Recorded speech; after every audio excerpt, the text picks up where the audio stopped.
Et bienvenue pour ce nouvel épisode de Ground Frequency dans lequel on va parler BD, on va parler Tomcat avec notre invité que vous allez découvrir dans un instant. Mais d'abord, générique. Jet 583 last way start, way 26 left. The frequency is 12547, the rest is unchanged. 882, you were not cleared for takeoff. What are you doing? Now, question. The red people, working on it. 583 last way start, way 26 left. Radio now. No radio.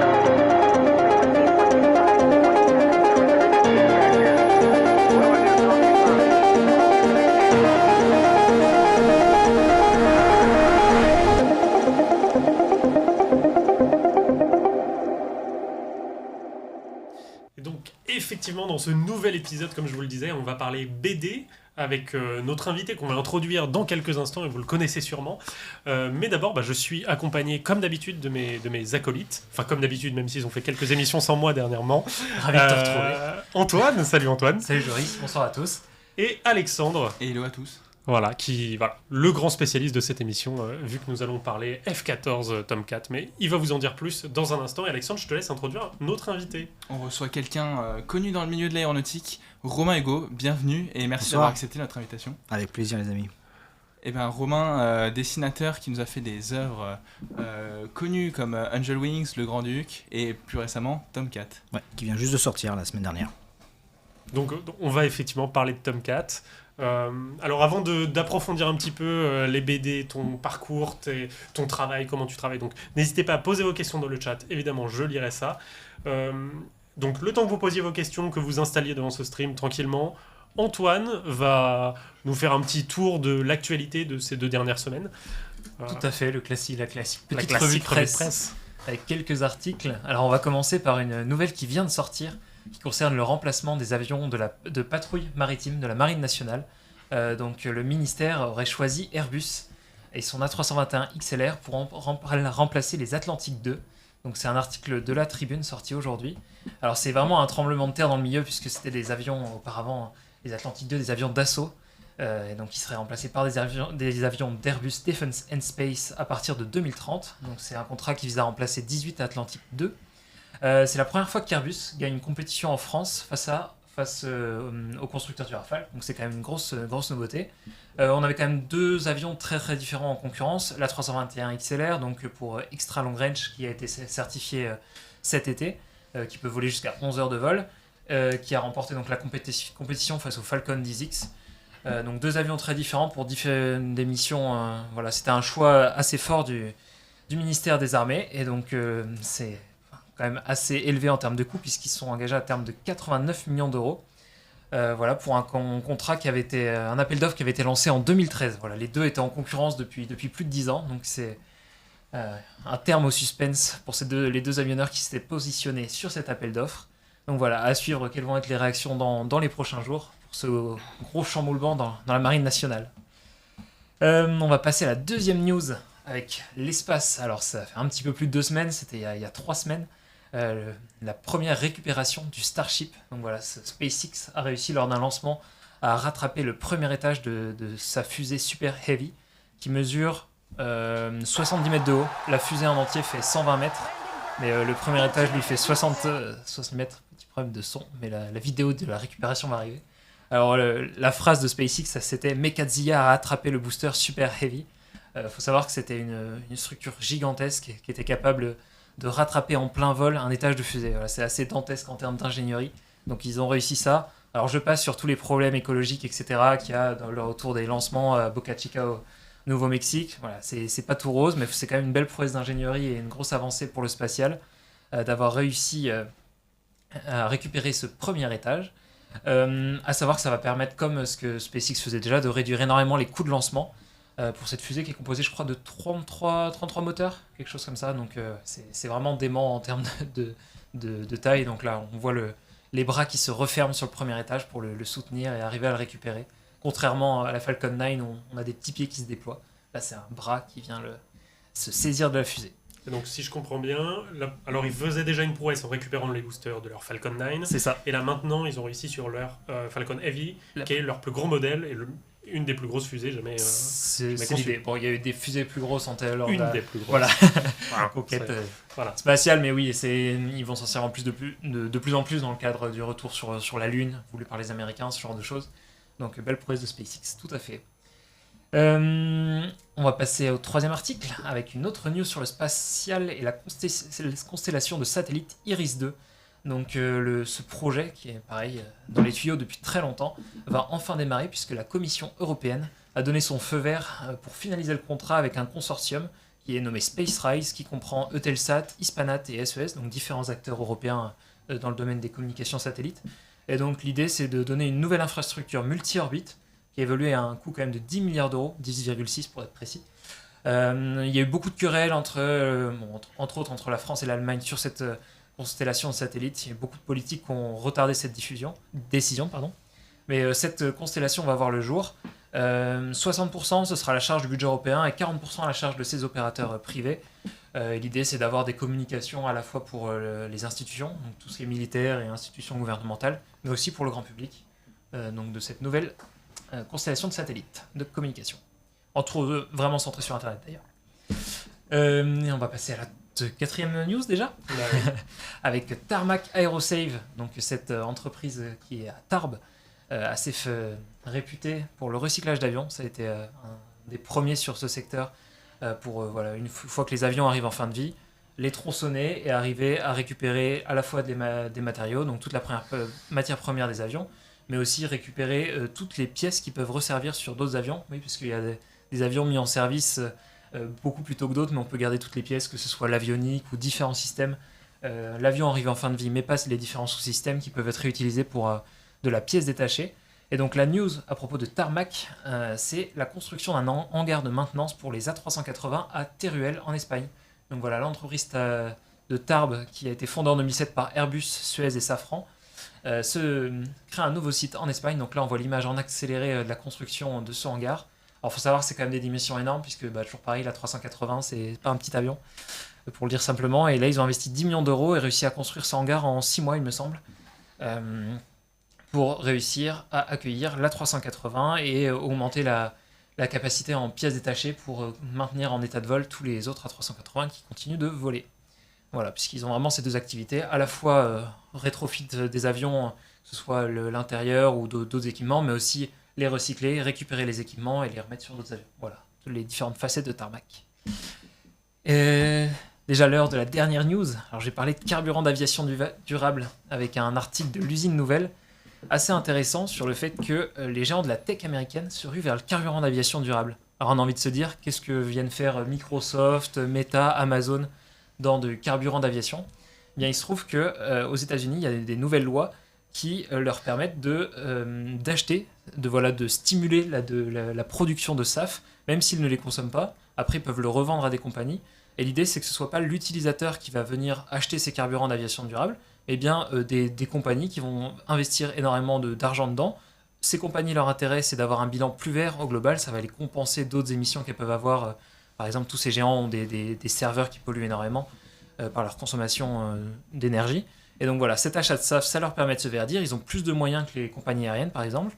Et eux, ils sont prêts à mettre un petit peu plus d'argent et le revendre à des prix pas forcément, un petit peu moins élevés aux compagnies. Donc voilà, c'est un modèle très différent de ce qu'on peut avoir en Europe. Parce qu'aux États-Unis, pour l'instant, il n'y a pas d'obligation de mettre du SAF dans les avions comparé à ce qu'on peut avoir en Europe.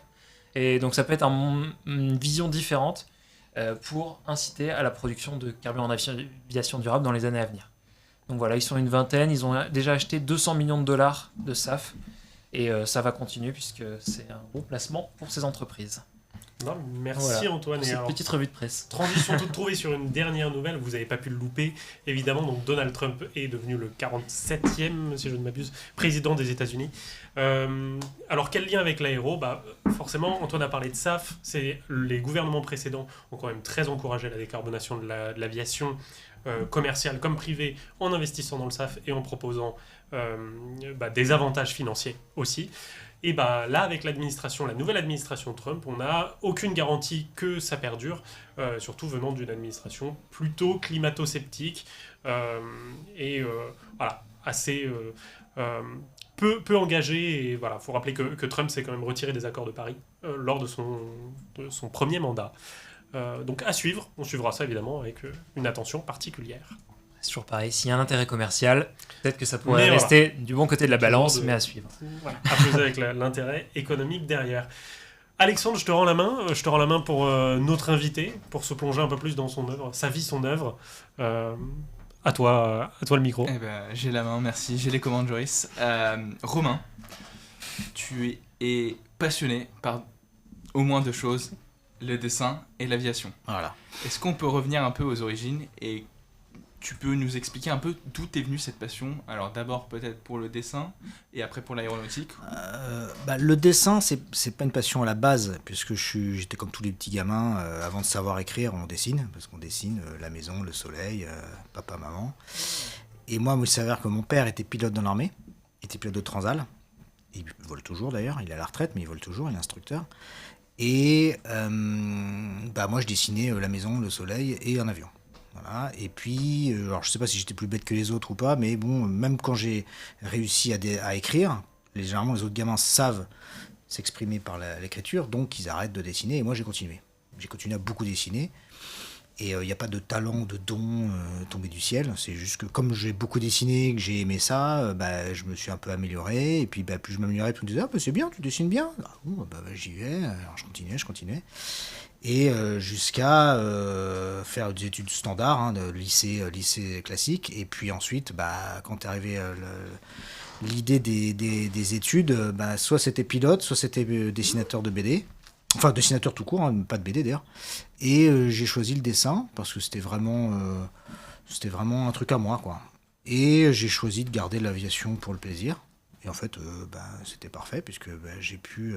alors, je pensais vraiment au début, garder l'aviation comme ça pour le dimanche. Et en fait, il s'avérait que j'ai pu mixer les 2 passions. Parce que je pensais vraiment que dans l'art, j'allais faire du storyboard pour des maisons de pub ou des trucs comme ça. Et en fait, j'étais pas fan de BD... comme tous les gamins qui lisaient, qui bouffaient plein de BD. Moi, je lisais des Bug Danny, des Tanguy à la verdure, donc j'étais assez axé aviation déjà. Et c'est vrai que les Bug Danny de Bergès, ça m'a ouvert les yeux, j'ai vraiment adoré, je regardais, je les refaisais avec mes crayons, etc. Et en fait, c'est vrai que quand j'ai sorti des études, très vite, j'ai senti, il y avait peut-être un truc, j'ai fait ma première BD un peu sous le coup du hasard, et ça a marché très fort tout de suite. Et là, je me suis dit, il y a un truc... Et surtout, la chance que j'ai eue, c'est que c'était un domaine un peu oublié. C'est-à-dire que la BD d'aviation, c'était dans les années 2000, les années 2000, ouais, c'était une BD un peu de papa, quoi. On avait les vieux Tanguy à la verdure de papa, on allait dans le grenier regarder les vieux Bug Danny souples, là. Et tous les éditeurs disaient, non, t'es gentil dans les trucs d'avion, c'est pas la mode, fais plutôt des elfes ou des trolls. Et puis, moi, je suis arrivé avec un éditeur qui a eu le nez de dire attends, mais il y a un truc peut-être, on va voir, hein. Donc on a commencé le dernier envol et en fait ça a marché très fort tout de suite, mais même pas dans le monde aéro, dans le monde BD. Ça, j'ai eu un prix à Angoulême, prix Michel-Édouard Leclerc, qui faisait un prix pour les jeunes auteurs qui commençaient. J'ai eu la chance de gagner ce prix-là, donc j'ai eu une couverture médiatique, j'ai eu un peu de public, et puis ça a marché très fort tout de suite. Et maintenant, on le voit, hein, dans la production de BD aéro, ça sort de partout. Il y a du bon et du mauvais, donc c'est un peu rageant parfois de voir des sujets qui sont un peu bâclés par des auteurs qui ne sont pas forcément fans à la base, mais à qui on commande un produit marketing. Mais je suis content de voir que maintenant, c'est juste des bonnes BD, quoi. C'est une BD d'avion, que ce soit pirate ou cow-boy, c'est pas le thème qui fait la BD naze ou pas. C'est juste une bonne histoire, un bon dessin, et ça peut emmener les gens, quoi. Du coup, on peut dire que tu as relancé une mode. Non, c'est pas moi. Non, il y avait Fox particulièrement. One qui avait commencé aussi à débourrer un peu la chose. Moi, je suis arrivé peut-être au bon moment, puis j'étais un peu jeune avec un trait un peu... Je bossais avec Photoshop, donc c'était un peu moderne, quoi. Okay. À l'époque, c'était le début des tablettes graphiques, enfin... Je dis ça, j'ai l'impression d'être un vieux croulant. Non, mais ouais, c'est un peu ça, quoi. On était pendant mes études, j'ai fait des études médicales et scientifiques, d'illustration médicale et scientifique. où il fallait justement dessiner assez pointu.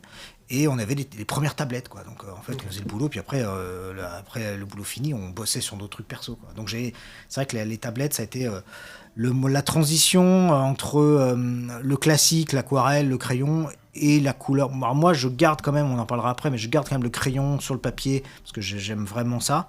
Mais voilà, ça a été la première fois qu'on a vu qu'on peut faire une BD moderne entre guillemets, mais avec un sujet soi-disant vieillot, qui en fait pas du tout. On peut faire des trucs super en aviation, même vintage. On peut faire un truc sur les années 30, mais extraordinaire, quoi. Et du coup, juste rapidement, tu as parlé d'Angoulême et du prix que tu as gagné là-bas. Pour ceux qui ne connaîtraient pas, c'est le plus grand festival en France de BD. Alors, un des plus grands. Et c'est le plus médiatisé, le reconnu, c'est celui qui fait un peu autorité.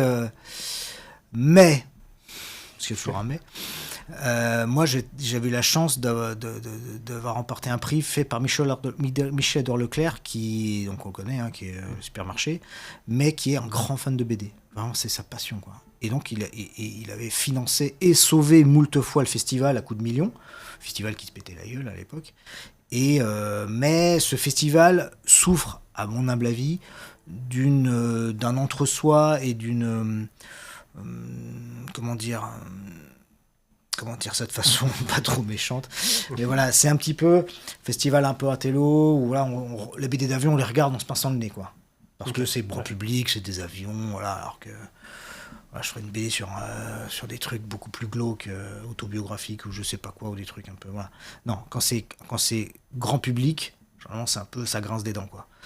Et Michel Leclerc avait demandé à faire il est passionné de BD vraiment, et il voulait lui encourager les jeunes, mais il n'y avait pas de prix pour les jeunes, donc ils avaient accepté qu'il ait son propre prix dans le truc. Donc c'était pas intégré à Angoulême, mais c'était à côté, et il avait un espace d'exposition, mais c'est assez marrant parce que j'ai une amie qui l'a rencontré l'autre jour et il se rappelle de moi, alors que c'était en 2003 ou 4, non 2005 je crois. Il y a encore tes BD sur sa table de chevet. Je sais pas peut-être, mais en fait c'est là de se dire que en fait bingo, c'était quoi? C'était une BD pour encourager un jeune. Il prenait tous les premiers albums de tous les mecs qui débutaient. Mec et filles, j'entends. Ouais. Et il y avait un prix financier pour aider financièrement à continuer, plus une couverture médiatique, plus ce qu'il pouvait faire à l'époque. Ça a marché. C'est-à-dire que moi j'ai continué, ça m'a vraiment enthousiasmé, ça m'a encouragé. Je me suis dit il y a un truc.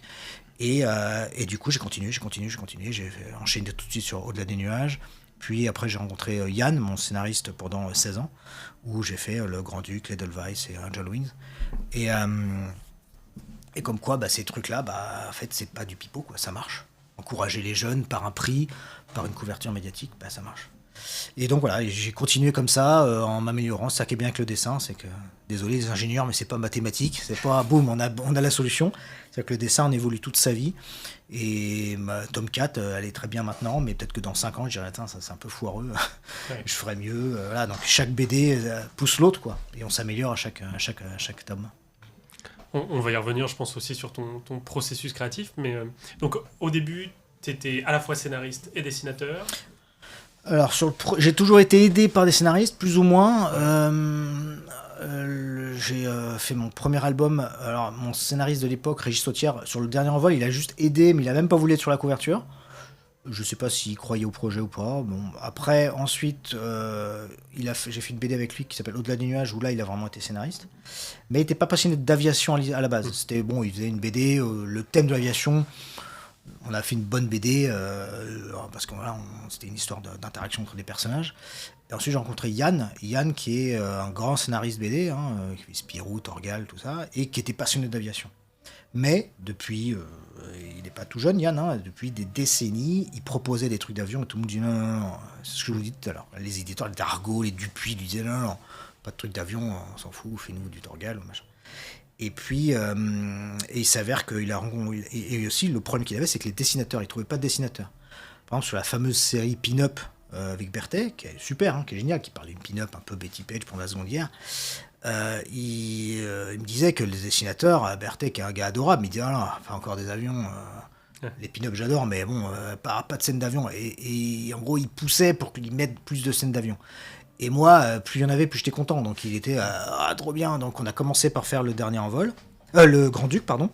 Donc histoire sur le front de l'Est. Et 3 tomes, ça s'est bien passé. J'ai continué. Après, on a fait un truc français, le Pirate d'Edelweiss, sur les 2 frères jumeaux pendant la Première Guerre.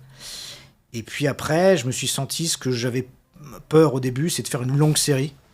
Et donc là, on a commencé Angel Wings, qui est l'histoire d'une femme pilote. Alors, on pourra en parler, mais les femmes sont toujours... on va dire... C'était le pilote, celle d'avant. une colonne- Angel Wings, c'est Le ouais. pilote à l'Edelweiss. Ouais. Les femmes sont toujours une colonne vertébrale chez moi dans toute ma carrière. J'ai toujours fait des histoires où la femme a un rôle très important et c'est pas la nunuche, la cruche qui attend son pilote au pied de l'avion, quoi. C'est souvent elle qui pilote d'ailleurs. Et donc on a fait Angel Wings et là on est parti sur 3 plus 3 plus 2, donc 8 albums. Après j'ai fait Syntex avec Bernard Chabert, dont on pourra parler parce que c'était quand même un climax dans ma vie, un truc...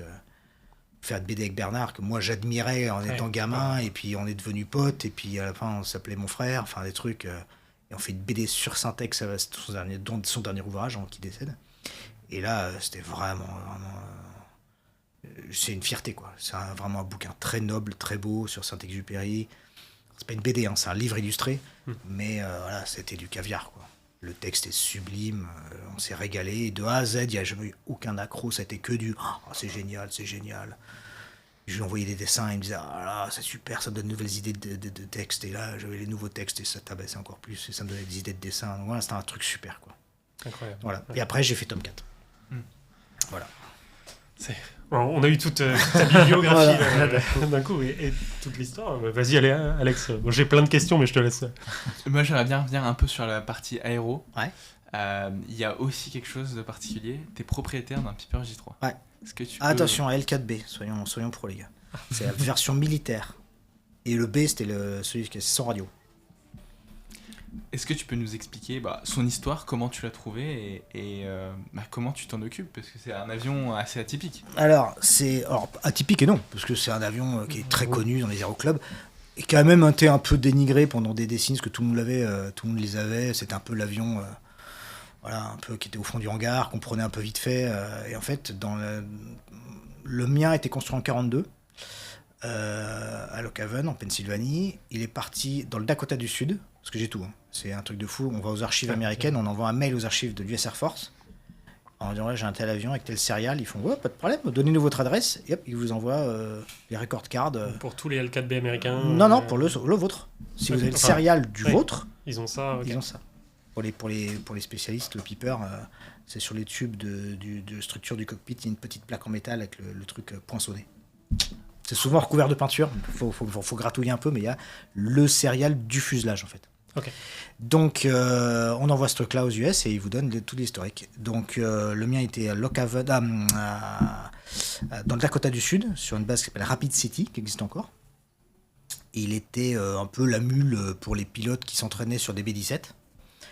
En 1943, il y a eu un petit incident, il a givrage carbu, il est passé sur le nez pendant un hiver très rude.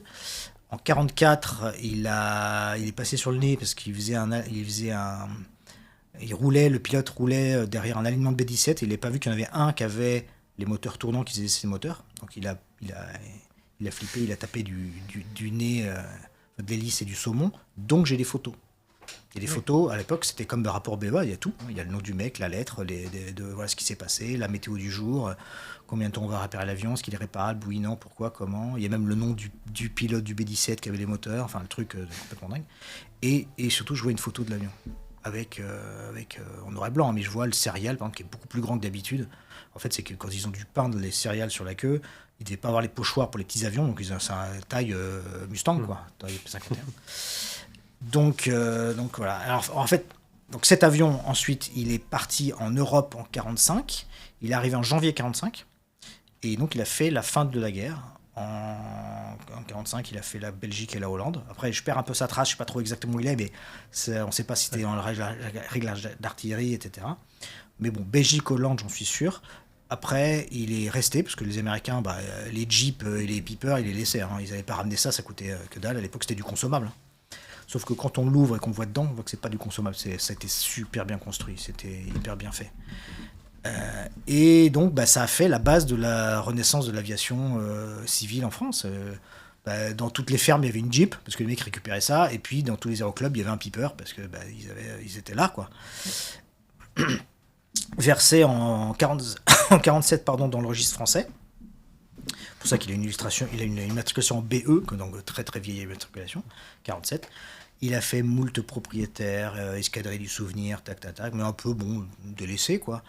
Et j'ai un copain qui l'a acheté, un copain lui a acheté, et il était dans le Poitou, là, à Couéverac. Il volait un peu, c'était un peu la mule.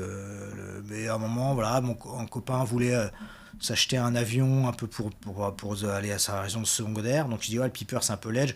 Je vends des parts. Et à l'époque, personne n'en voulait, tout le monde s'en foutait, quoi. Et moi, je dis, bingo, moi j'en prends une part avec un copain. Et au final, on a pris l'avion, on a volé un peu comme ça. Et puis, comme je suis tombé sur les photos des microfilms, j'ai dit, non mais attends, j'ai les photos de celui-là en 43 et en 44, faut qu'on le remette avec les bonnes couleurs, quoi. Et donc, je suis allé voir un psychopathe, qui est un Anglais, qui s'appelle Darren Finlay, qui fait tout lui-même. Et j'ai vu son avion, qui était une épave éclatée. Il s'était posé en campagne, l'ancien propriétaire s'était posé en campagne, il avait éclaté l'avion sur des poteaux en béton. Donc l'avion était tordu en 4 morceaux. Et j'ai vu ce qu'il en a fait. Et j'ai fait, ok, ça c'est mon gars. Et il a refait l'avion nickel, quoi.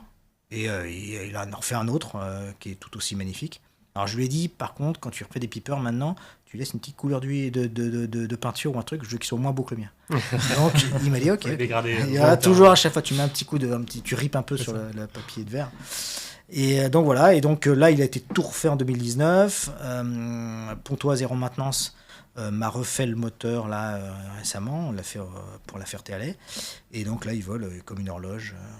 Et surtout, c'est qu'on se dit, quand on voit, parce que quand on ouvre la toile, on voit le longeron, les nervures du spruce, elles sont alignées, elles sont parallèles. Même maintenant, on fait plus de bois comme ça, quoi. Ils prenaient le meilleur bois, les meilleurs troncs, les soudures. On a vérifié les soudures de l'étambot arrière là où il y a la roulette, donc là où il y a pas mal de force quand même. Ça bouge pas. Depuis 42, c'est impeccable. C'est incroyable. C'est pour nickel. Comme Pour tu dis, du consommable. C'est du consommable. Ils faisaient ça à la chaîne vite fait. Ouais. Et là, on a mis un filtre à air d'époque que j'ai trouvé New Old Stock, on appelle ça neuf d'époque. Il était encore emballé dans son carton. Mon mécano m'a dit, c'est hallucinant, parce que même n'importe quel avion moderne, c'est pas percé, parce qu'il faut aligner les trucs, les trous, les rivets, le machin. Là, il a dit, oh merde, c'est percé déjà. On essaye, poum poum, il n'y a plus qu'à monter. Le capot, il s'enfile nickel. Le truc est hallucinant, quoi. C'était trop bien fait. Et ça n'a pas bougé. Et donc je vole, voilà, c'est un de mes grands plaisirs de la vie, c'est le petit tour le soir à 22h, là, un été, avec un copain, porte ouverte, on sent les odeurs de l'été, et après on se pose, on fait des petits tours de piste, on se pose, barbecue, et on est le roi du monde. C'est Le incroyable. kiff. C'est le vrai Exactement. kiff. Ouais. C'est le vrai kiff. Je crois que Nico à la régie a peut-être une image quand même de l'avion pour que les gens derrière le chat puissent comprendre quand même la beauté de ce dernier.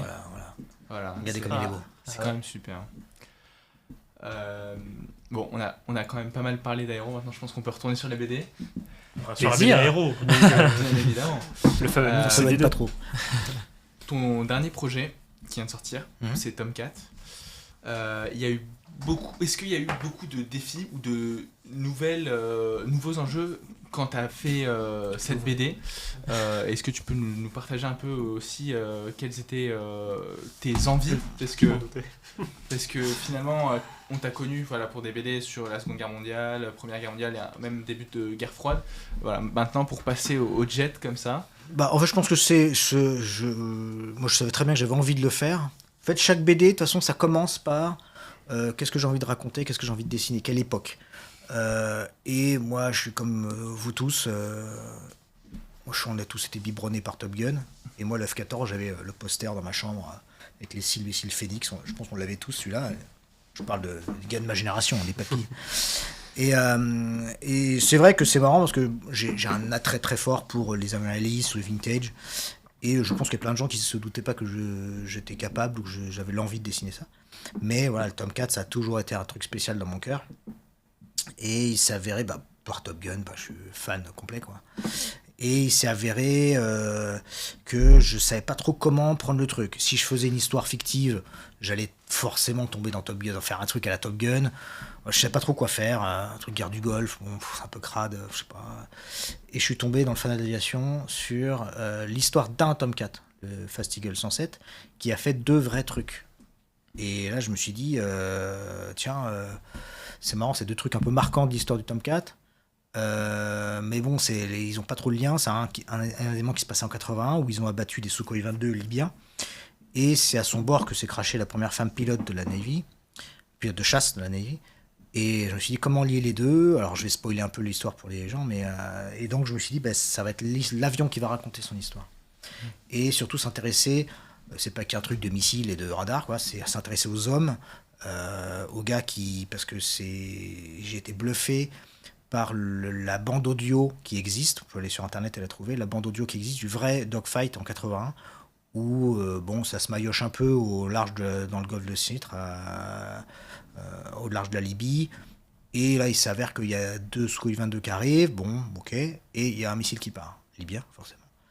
Et donc là, on entend la bande-son des mecs. Et donc on voit ce que c'est que 2 pilotes qui sont plutôt confiants, qui sont armés cool, et qui se retrouvent dans un vrai dogfight auquel ils ne s'attendaient pas, quoi. Et on voit que c'est complètement foutraque, que c'est un vrai dogfight. Et on entend les mecs, la tension, les termes techniques, le stress qui monte, les autorisations de tir qui n'arrivent pas, qu'est-ce qu'on fait ? Bon, shoot, voilà. Enfin, vraiment le truc, le vrai dogfight. Et c'est prenant. Et j'ai trouvé que cette bande-son était hallucinante, humainement parlant.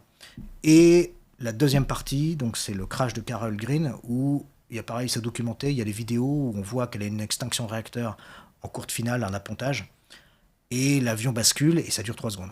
En 3 secondes, c'est fini. Alors le Rio s'en sort, mais pas elle, parce que l'avion bascule au moment où il s'éjecte. Donc lui, il part vers le haut et elle part vers la mer.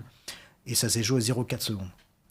Et en fait, c'est aussi humainement intéressant de se rendre compte que même les pilotes, tout le monde après, il y a une énorme polémique qui est encore pas sèche. Hein. C'est-à-dire que quand j'ai sorti Tomcat, il y a des mecs qui ont fait « Ouais, mais bon, elle avait pas à être là. Ouais, mais bon, c'est une gonzesse.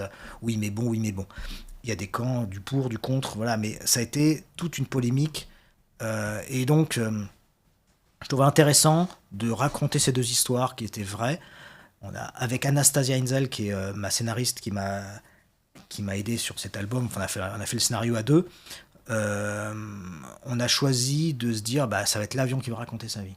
Et à la limite, ce qui va être intéressant, parce que le dialogue, comme j'ai voulu être au plus près de la réalité, c'est la première fois que je fais une BD documentaire. Une BD où j'essaie d'être au plus près. J'ai retrouvé les photos de la montre qu'elle avait, de la bagnole qu'elle conduisait à cette époque-là, de quel t-shirt elle avait. J'avais un peu de doc. L'avion, il y avait des mecs qui avaient pris des photos à l'époque, donc j'ai les bonnes traces de peinture, les coulures, les machins. J'ai essayé d'être au plus près. Mais le problème, c'est que ça bloque ça. C'est-à-dire que comment faire un récit intéressant ? En plus, comme j'ai voulu faire pareil, le dialogue technique du combat aérien à la virgule près, c'est un peu rébarbatif, quoi. C'est 2000, 3000 pieds, hop, tac, 6 nautiques, 8 nautiques, attention, il tire, machin. Et donc, j'ai voulu prendre le parti que c'est l'avion qui raconte sa vie. En fait, ça commence par, il va se crasher et on se dit, chaque fois on se dit, ta vie défile devant tes yeux. Et en fait, l'avion raconte sa vie. Et à la limite, l'avion a plus d'humour, de réflexion, de peur, que les pilotes qui sont très techniques et dans leur truc. Donc je trouve ça marrant et je sais pas si j'ai réussi. J'ai l'impression qu'on a eu des échos avec Anastasia de première lecture qui pour moi c'est bingo. C'est bizarre, on s'attache à l'avion. C'est exactement ce que nous dit le chat. Là. Il y a Pierre qui nous dit qu'il a adoré la personnification de l'avion. Pierre, tu me fais très plaisir parce que c'était le but. Et je me suis dit, moi, je suis un gros taré, moi je peux chialer devant un Mustang qui décolle. Donc moi je suis un gros débile. Mais je me dis, est-ce que les gens qui sont là en train de lire la BD, bon, ils sont pas dans un univers comme moi à fond. Est-ce qu'ils vont pas dire, ok, c'est Cars, c'est Planes, mais en as, quoi. Et en fait, c'était ma plus grande réussite, c'est me dire, les gens s'attachent à l'avion. Et ça, c'est putain, pardon, ça me fait vachement plaisir. Donc merci Pierre pour ce petit mot, ça me fait très plaisir. Mais dans le processus créatif, du coup, quand tu as eu l'idée, tu te dis bingo, c'est sûr, je fais ça, ou est-ce que tu t'erres pas mal dans ta tête à te dire ah ouais non, peut-être que je vais faire autre chose, ou est-ce que vraiment c'était eu genre la révélation Alors ça va être la petite minute un peu émotion. Ce qui s'est passé, c'est que j'ai eu l'idée de se faire une BD sur le Tomcat. Ça a germé l'idée de l'avion de Carol Green, donc cette fameuse pilote qui se tue à l'appontage. Et il s'est avéré malencontreusement qu'au moment où j'allais faire cet album, ma maman s'est tuée à l'atterrissage en Robin, en pilotant son Robin. Donc là, je me suis retrouvé devant ok, qu'est-ce que je fais là? Je vais clairement raconter une histoire d'une femme pilote qui se tue, quoi. Et j'ai choisi de faire l'inverse, de le faire à fond. D'y aller plein pot et de faire vraiment la BD dont je sois fier, quoi. Et voilà. Succès. Enfin, Bah, je sais pas. pense. Après, je veux pas. C'est pas pour faire chier avec Gisa. C'est comme ça que ça s'est passé. Et je me suis dit, clairement, je suis face à un truc qui va être très, très compliqué pour moi, émotionnellement parlant. Et bah, il y a des scènes, au moment quand l'avion bascule, bah, je chialais quand je le dessinais, quoi.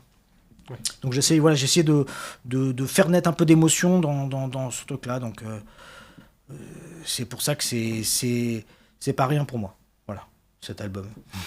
J'imagine. Ça fait partie aussi de la... Bon, t'en es fier, j'imagine.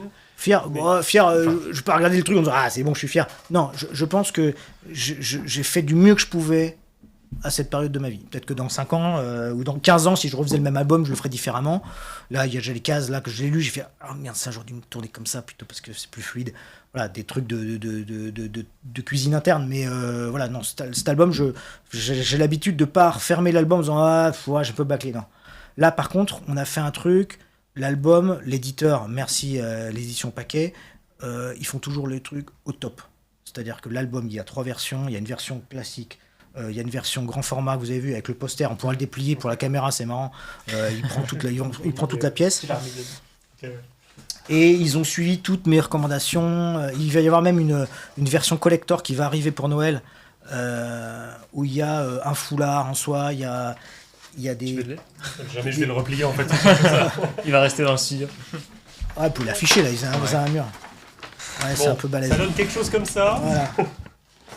Mais effectivement, ouais. Attends. On va le faire dérouler en fait. Voilà, Donc magnifique. voilà. Magnifique dessin. Et là, c'est cool. C'est On a fait une fausse affiche à la Top Gun. cinéma, ouais. C'est incroyable. Je t'en file le bébé, Antoine. Voilà, t'es bien toi. Ah, le cadeau empoisonné. Et en fait, c'est- là où je suis fier, alors pas de mon dessin, voilà, non, mais je suis fier du bouquin dans le sens où, franchement, on a vraiment bien bossé. À la fin, il y a un dossier spécial de 16 pages écrit par Éloi Rousseau, dont vous allez en entendre parler, qui est un copain à moi, prof d'histoire de l'art et passionné d'aviation et passionné de Tomcat. Et on a fait un dossier où on a raconté et dit tout l'amour qu'on avait pour cet avion, son histoire, toutes les anecdotes un peu dingues. Moi, j'ai appris des trucs sur l'avion pendant que je faisais le bouquin. Et voilà, donc on a fait un dossier spécial à la fin. On était au bouclage chez l'éditeur à Genève. On avait 8 pages de plus pour faire le dossier. Et puis on a vu que j'avais fait des illustrations en plus. Ça rentrait au chausse-pied. On met 8 pages de plus et on a fait 16 pages du coup. Donc le bouquin fait... d'habitude, une BD, c'est 46 pages. Là, il en fait 60, je sais pas, 56, je sais plus. Non, plus, ouais. On a besoin de toi aujourd'hui, Joris. Hein. Je- On a besoin de toi aujourd'hui, Joris. Hein. apparemment, Côté technique. Et j'ai pu même, d'ailleurs, on peut montrer à la caméra, je sais pas si ça va, mais à la fin, j'ai pu même montrer ma façon de travailler avec le crayonné, avec les différentes étapes de la construction d'un dessin. Je les tourne à l'envers, Voilà. mais l'idée est là. Et pouvoir montrer tout ça, c'est Ouais. vraiment le fruit d'une relation avec cet éditeur, donc Paquet. Ouais, qui te suit ouais, depuis, il m'a suivi, ça fait 20 ans qu'on est en. Ça qu'on permet bosse d'arriver et ensemble. de dire ah, j'aimerais bien avoir 8 pages, voilà, et vous faites confiance et il suit les C'est un yeux vrai fermés. partenaire. Ouais. D'ailleurs, ceux qui viennent au meeting aérien de la Ferté-Alais ou de Melun peuvent voir le stand, ce que c'est devenu. La Ferté-Alais, le premier meeting qu'on a dû faire avec Paquet, il y avait une table avec 2 tréteaux, grande comme ça, au fond du hangar, au fond, là, il n'y avait même pas le musée volant à l'époque. Et j'avais dit, est-ce que je peux avoir un petit stand pour mes BD? On avait un petit paquet de BD. Et puis après, on est allé un peu plus vers le meeting. Et puis après, on a un petit stand. Et maintenant, on a 30 mètres carrés. Il y a le piper en déco. Je ne sais pas si vous avez déjà vu le truc, mais il y a 60 mètres carrés de stand. Donc c'est un truc... et ça cartonne et les gens sont contents parce qu'ils vous ont plein de produits cool. Et puis les gens, ils voient qu'on est passionné. Voilà, on pourra parler de Barnstormer aussi, avec qui j'ai une collection, j'ai une capsule, enfin c'est même plus qu'une capsule, c'est une collection de vêtements, une gamme de vêtements chez eux, avec mes dessins designés par moi et les gens de Barnstormer qui font un truc super. Voilà, on est tous des pointus, on est tous des tarés, on adore ça et les gens nous suivent, donc ça c'est vraiment Que de la chouette. passion, Ouais. ouais. C'est vraiment chouette, ouais. Bah, d'ailleurs, en parlant de la BD, on Ouais. peut le dire tout de suite. Il y aura cette BD a gagné. Alors, comment l'a gagné? Ça, c'était un grand débat. Mais du coup, Romain, tu vas poser. Voilà, je vais Au poser une cours question de à la l'émission, fin. On sait pas à la quand. C'est pour ça, Voilà, c'est un, Peut-être plutôt à la fin. c'est un peu putaclic, mais vous êtes obligé de rester. Voilà, c'est ça. Vous restez et je vais poser une question à un moment. Et le premier qui répond sur le chat, on note son nom et après on le note recontacte son et il nom. gagne la BD dédicacée par mes soins Dédicacé. pendant l'émission. Et c'est ça. Donc Donc, on on sera compte sur dédicacé vous. en vidéo. On compte sur vous pour être bien attentif tout le long ça. de l'émission. Voilà. Et je vais même faire écho aux dernières pages d'illustration de la BD, parce qu'on pourrait couper cette interview et commencer à installer un setup. Alors on vous a préparé un iPad pour que Romain puisse vous montrer un peu en direct, pendant qu'il répond un peu à nos questions, comment il procède. Alors d'habitude je crayonne mon dessin pur, là, dans le sens dessin en crayon, D'accord. c'est papier crayon. Ok. Donc je Donc suis. c'est un peu du storyboarding. Non, c'est je dessine au crayon à papier bleu, enfin crayon de couleur bleue sur le papier. Ouais. Ensuite, je dessine au crayon B, pour les gens qui s'intéressent à ça. Ensuite, je scanne et je mets la couleur à l'ordinateur avec une tablette graphique. J'ai jamais fait d'iPad, donc c'est la première fois pour moi. Là, je sais que je me planter, on verra. Comme une tablette graphique. Voilà, mais je garde toujours un stylo en main. Il n'y a pas de filtre. Et c'est pour ça que j'ai voulu montrer à la fin de Tomcat la façon de bosser, parce que les gens, comme j'ai un dessin un peu réaliste, ils se disent ouais, bon, ok, il a cliqué, il a pris un truc en 3D, il a mis 3 filtres. Non, tout est fait à la main, tout est. Alors on va voir, ça, je sais pas si ça marche le truc. Donc voilà, faut se dire que. Merde, déjà ça marche pas. Ah, si c'est bon, voilà. Donc tout est fait. Chaque trait de pinceau, il est fait quoi. Il est dessiné, il est choisi. Tout vient de toi. Voilà. Faut Bon le voir après, comme ça. c'est.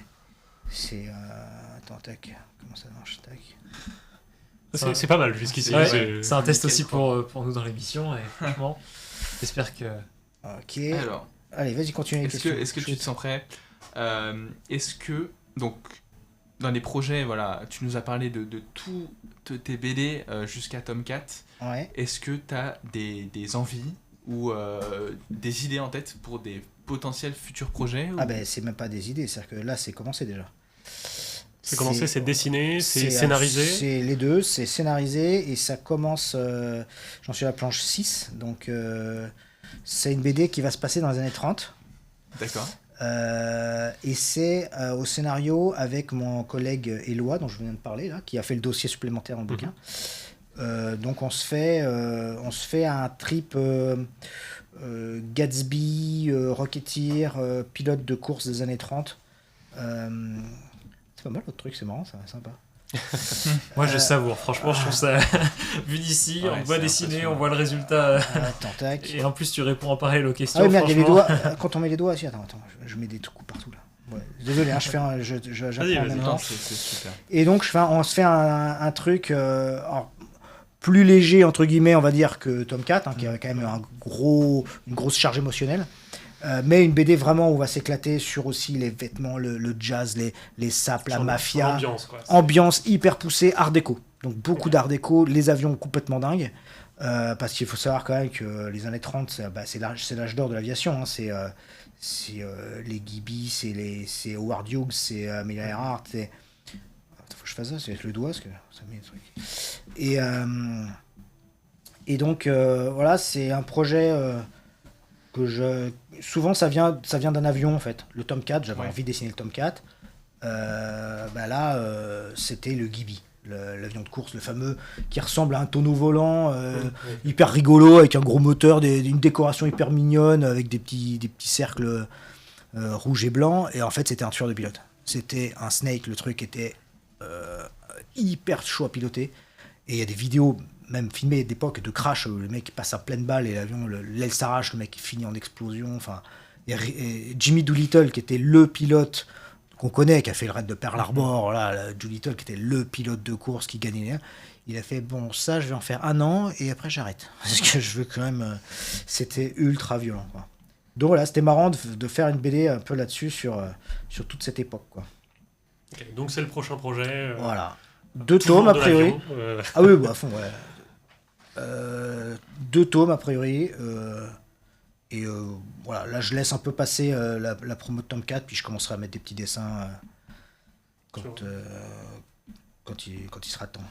Et pour un projet comme ça se passe comment avec le scénariste? Vous en parlez, je sais pas, vous vous rencontrez, c'est les premières Voilà, rencontres, c'est un au fur et à copain, mesure, donc ouais. ça se fait autour d'une binouse. Ouais. Faudrait qu'on fasse ça. Ouais, attends, mais rien le truc et tout. Non, c'est beaucoup, même avec Anastasia. Avec Anastasia, on se faisait des réunions. Alors, je ne peux pas le dire, hein, les enfants, c'est pas bien l'alcool. Hein. Mais on se faisait des réunions avec un petit cocktail. On aimait bien, on se met dans un resto, on bossait le bouquin, sérieusement. Hein, et puis, on se faisait un petit cocktail. Et c'était un peu la fête, quoi. On aimait bien, on aimait bien. On aime L'utile et toujours bien. l'agréable. Voilà, exactement. Et c'est chouette de bosser comme ça. Du coup, je vais pas te demander combien de cocktails ça a pris de faire ce genre de BD, mais, Non. mais c'est combien de temps? Parce que c'est, comme tu disais, c'est très documenté. Enfin, tu Oh. as retracé un peu toute la vie de cet avion. Tu t'as mis combien de temps Alors, du début à aujourd'hui, en fait, quelque part. je regarde la première planche quand elle est tombée, mais j'ai dû mettre 1 an et demi à le faire. Un an et En gros, demi. une BD classique, 46 pages, comme Angel Wings, tout ça, c'est 1 an. Ok.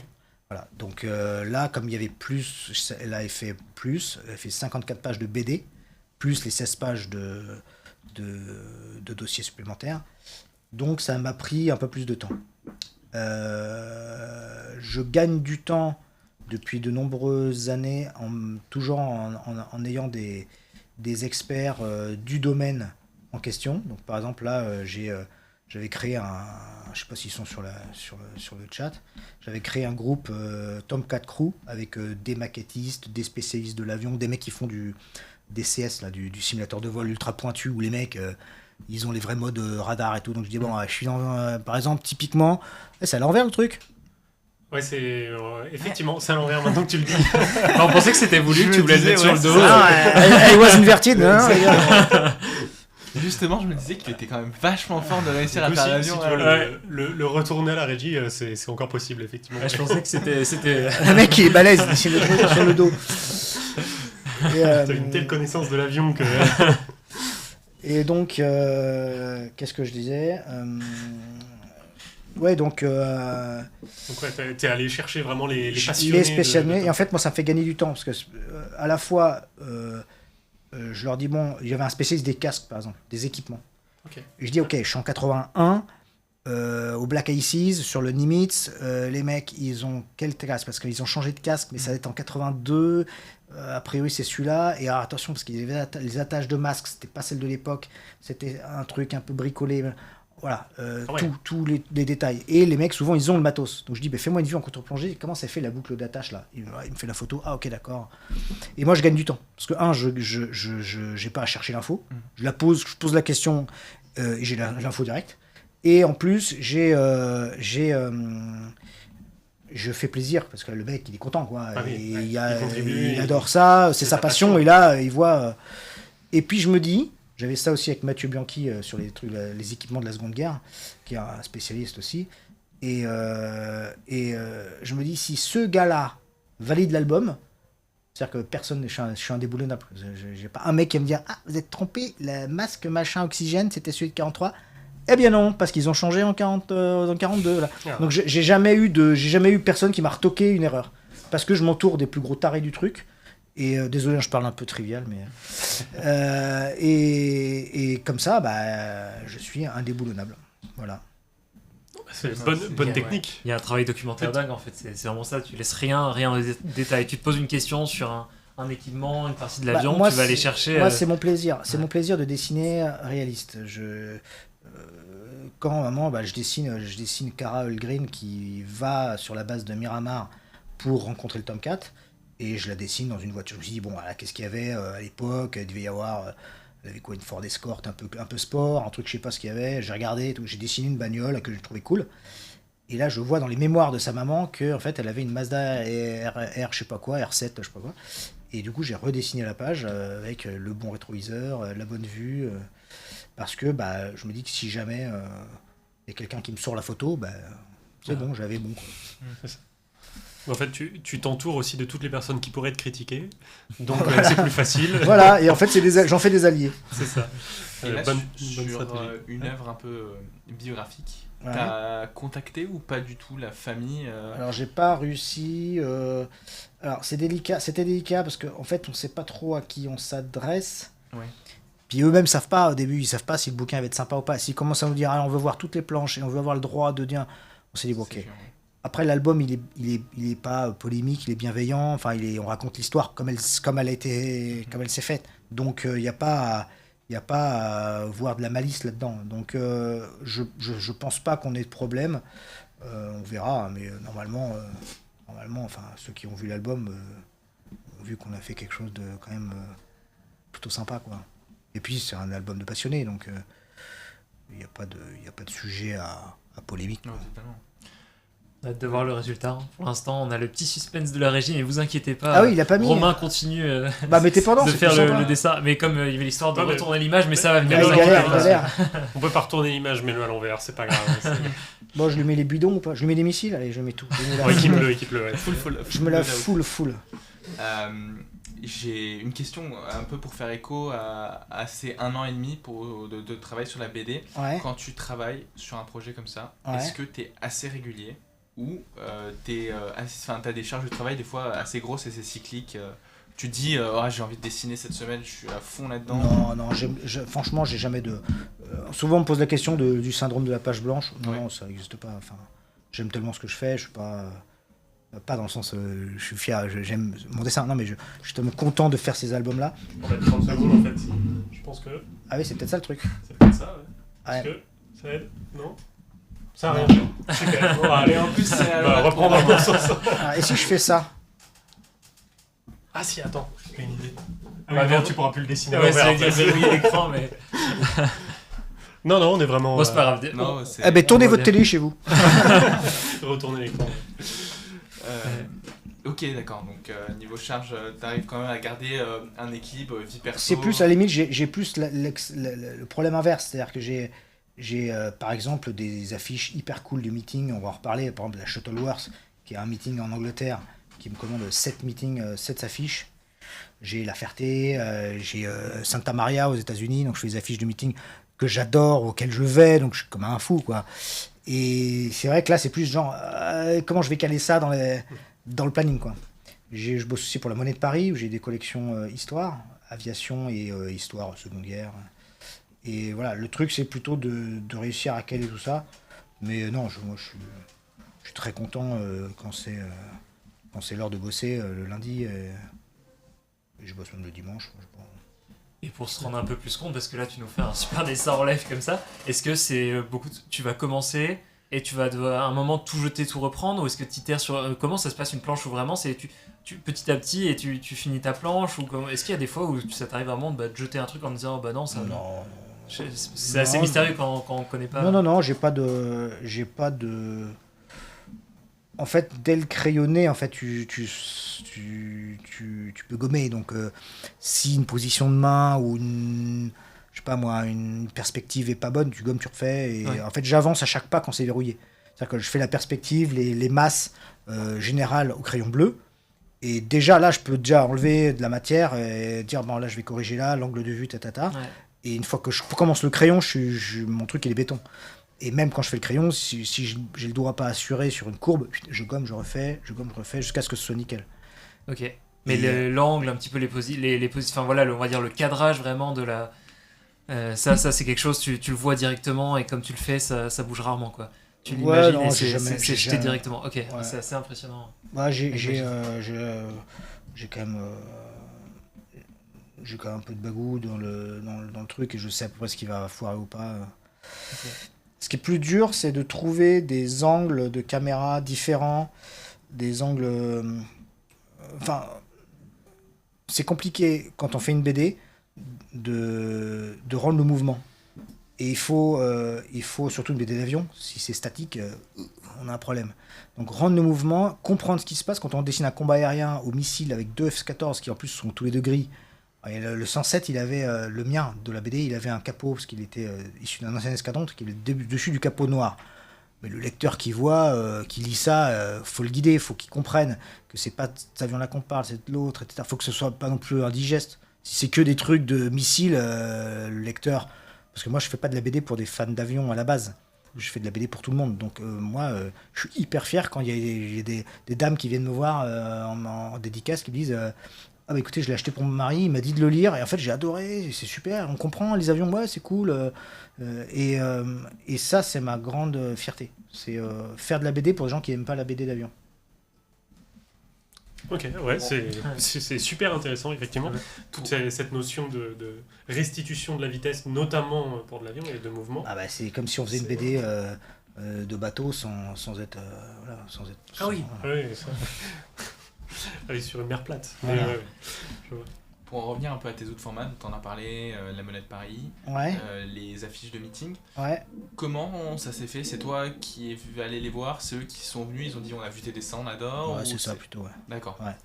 Les Shuttleworth, j'étais hyper fier parce que bah, c'est les Anglais quand même. Hein. Ouais. Perfide Albion, on connaît, hein, donc je me suis dit. Et puis en plus, ils ont plein d'illustrateurs hyper talentueux chez eux. Donc ils adorent ça, la peinture aéronautique, ils ont aviation art partout dans les trucs, dans les stands. Et je me suis dit pourquoi ils viennent me chercher moi, et j'étais très fier. Donc je leur ai dit, et ils ont fait non, mais on veut depuis longtemps et tout. Et surtout, c'était on a 7 meetings, donc il faut faire 7 affiches. Et là, j'ai fait, bon, bah d'accord, bingo. Et en fait, ça se passe super bien, ils sont adorables.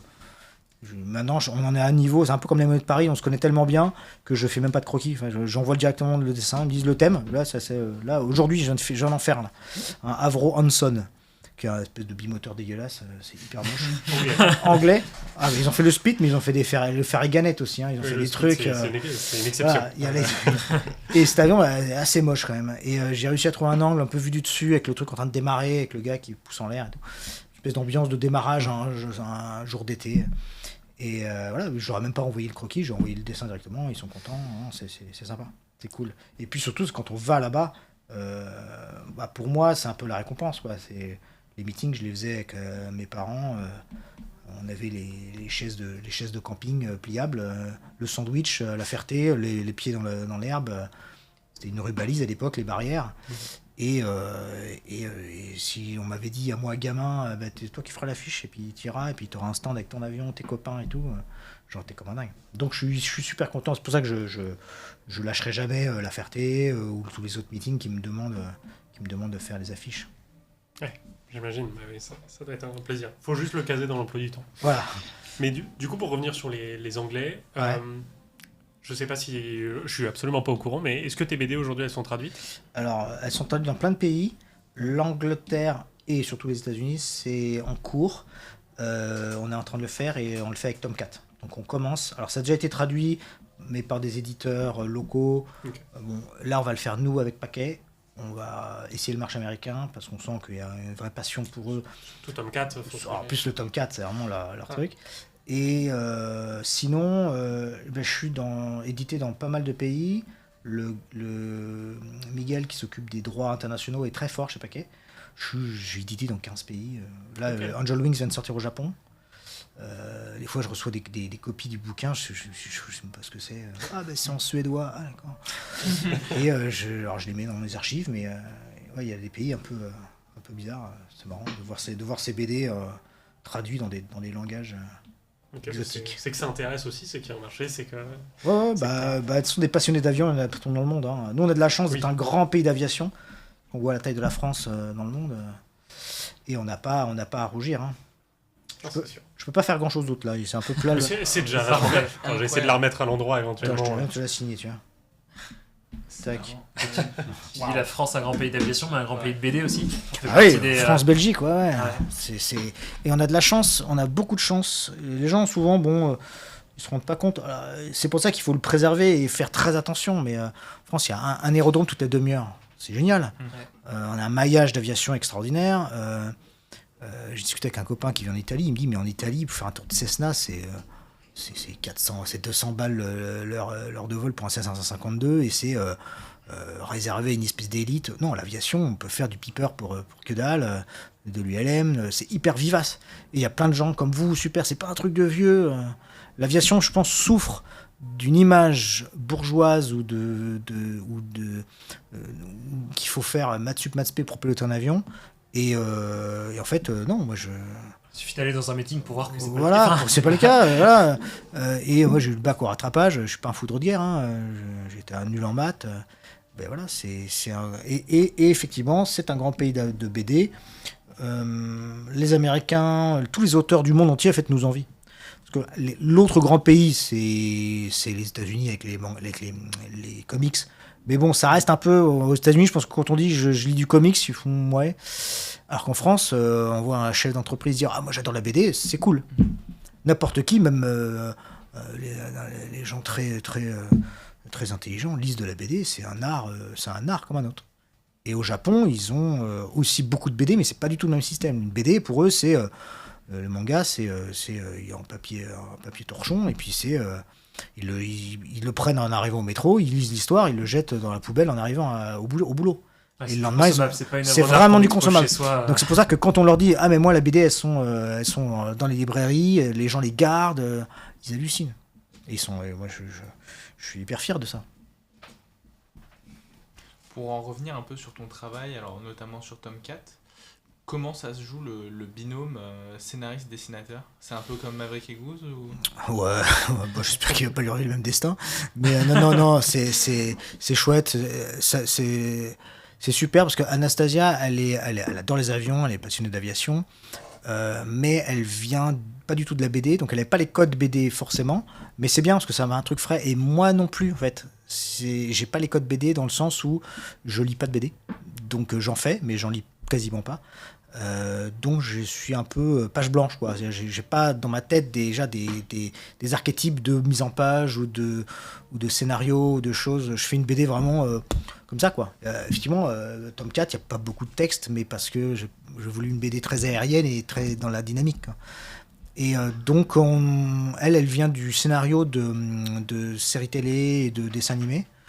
Elle a été la scénariste d'une série qui avait cartonné sur Disney qui s'appelait Parallèle. Un truc avec des gamins qui reviennent dans le temps et tout, un truc super.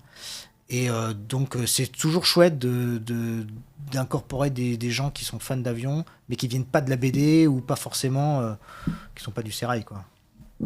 Et voilà. Et donc et ça se passe super bien parce qu'on bosse ensemble, mais c'est pas du tout rébarbatif. Hein, on a des idées, ça pulse. Ah bah tiens, t'as vu, on pourrait faire ça. Bah ouais. Et puis après, il y a un boulot pendant l'album quand on fait le bouquin, et après il y a un gros boulot à la fin au bouclage. C'est-à-dire jusqu'à la fin, tant qu'on n'appuie pas sur le bouton chez l'imprimeur, on peut toujours corriger un truc. Donc jusqu'à la veille, on était là, attends, tel dialogue, on pourrait peut-être tourner comme ça, et on changeait on changeait au dernier moment les détails jusqu'à la fin. Justement, on dit souvent tous les artistes sont des éternels insatisfaits. Comment toi t'arrives à te dire ok, c'est bon, là j'ai terminé? Alors moi la différence c'est que je suis pas un artiste, vraiment... donc ça c'est cool. C'est que je me prends pas pour un artiste, moi je suis pas à regarder mon œuvre, mon Dieu, mais je vais changer le monde. Tu fais quand même des œuvres. Ouais, mais non, moi je suis plus un artisan. Je fais mes BD. Moi j'ai fait à la base des études de design industriel. Donc je suis pilote d'avion, donc je vais pas commencer à arriver. Voilà, je sais que le but in fine, c'est de faire un produit qui soit lisible pour les gens, qui plaise aux gens, que ça intéresse, et qui prennent une demi-heure de plaisir à lire ma BD au coin de la cheminée avec un bon whisky, et voilà, qui s'évadent, qui volent en lisant ma BD.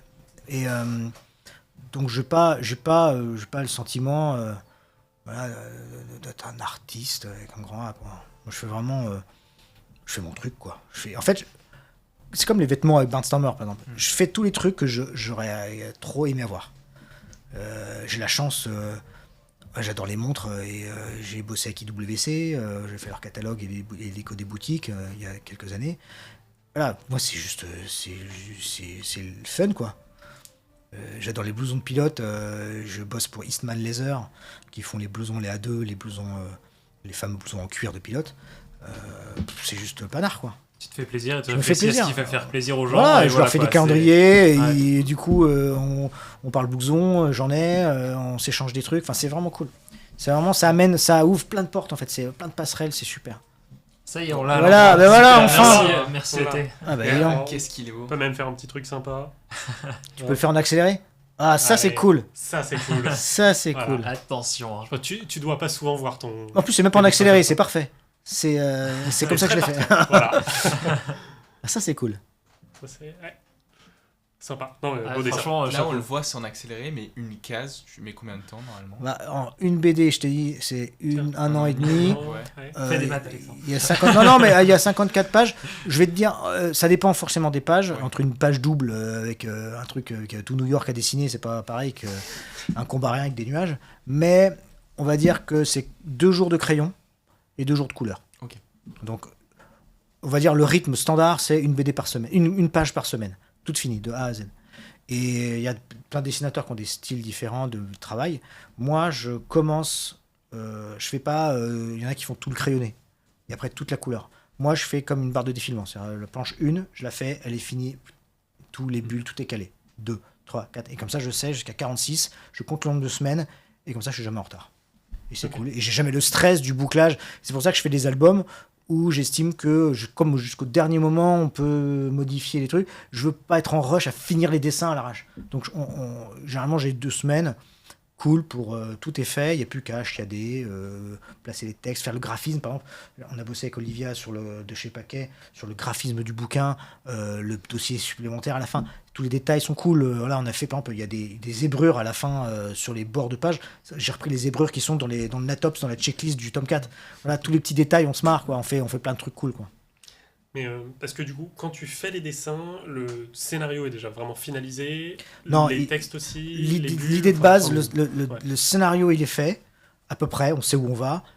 Et après, on fait les planches 5 par 5 ou 10 par 10. C'est-à-dire qu'on fait vraiment avec les dialogues. Et là, j'avance page par page. Parce que souvent, il y a une inertie et on a des nouvelles idées. Et on va nous parler d'un détail.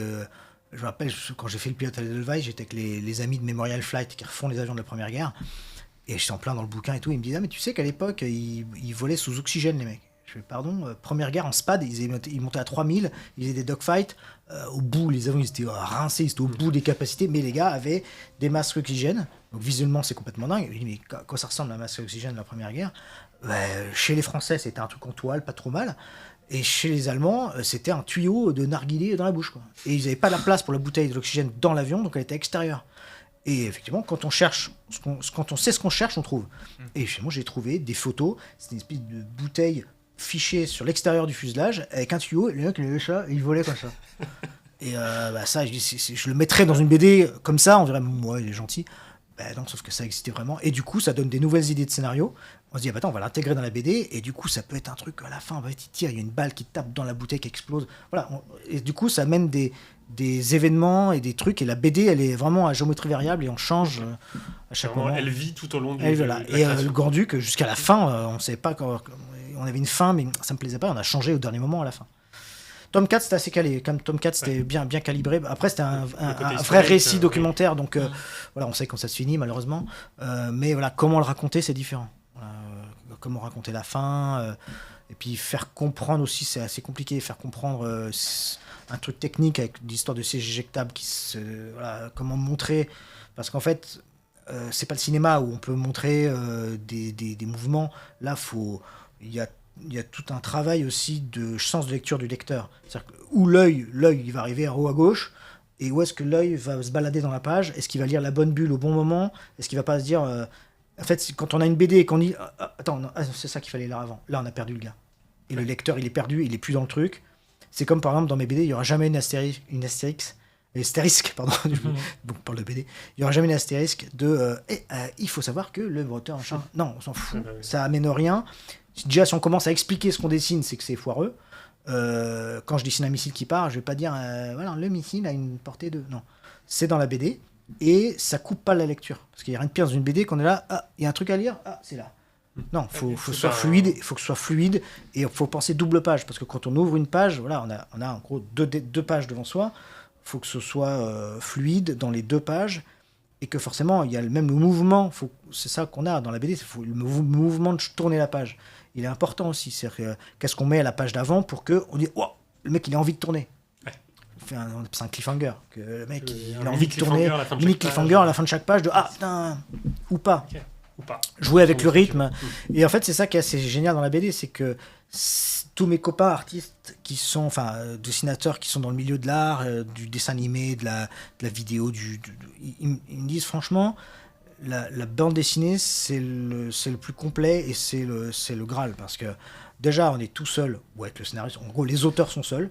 Quand on fait du cinéma d'animation, ils sont toutes C'est des équipes de 25 pour le moins de personnages. On dessine en fonction de ce qu'ont fait les autres et dans le style de l'autre, de la BD, enfin du film. Et en plus, on a son nom à la fin qui défile. Voilà. Là, c'est notre bébé. Il y a nos noms en haut.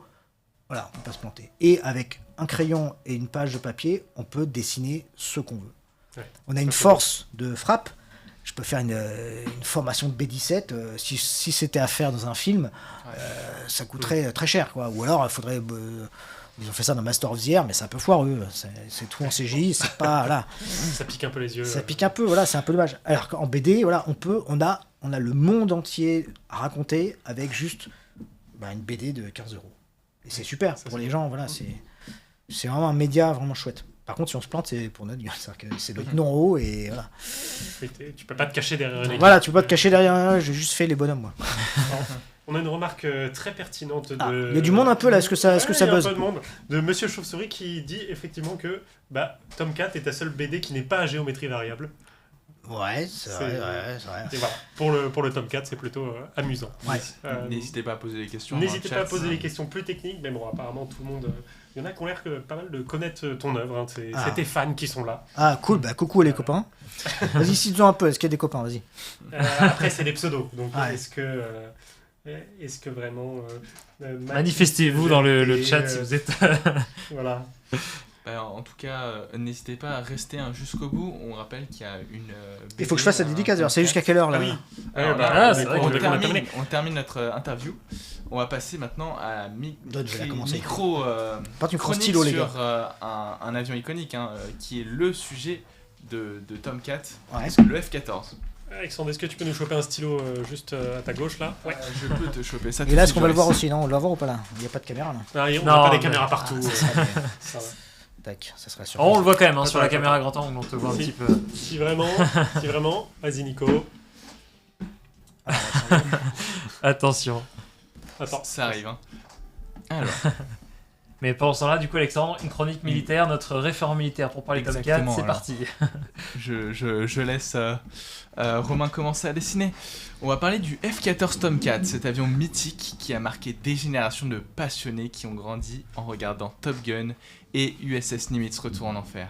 Ce chasseur se distingue par son style unique et la géométrie variable, entrée d'air rectangulaire et surtout ses dimensions imposantes. On parle quand même de gouvernes de profondeur qui font la taille de celle du A4 Skyhawk.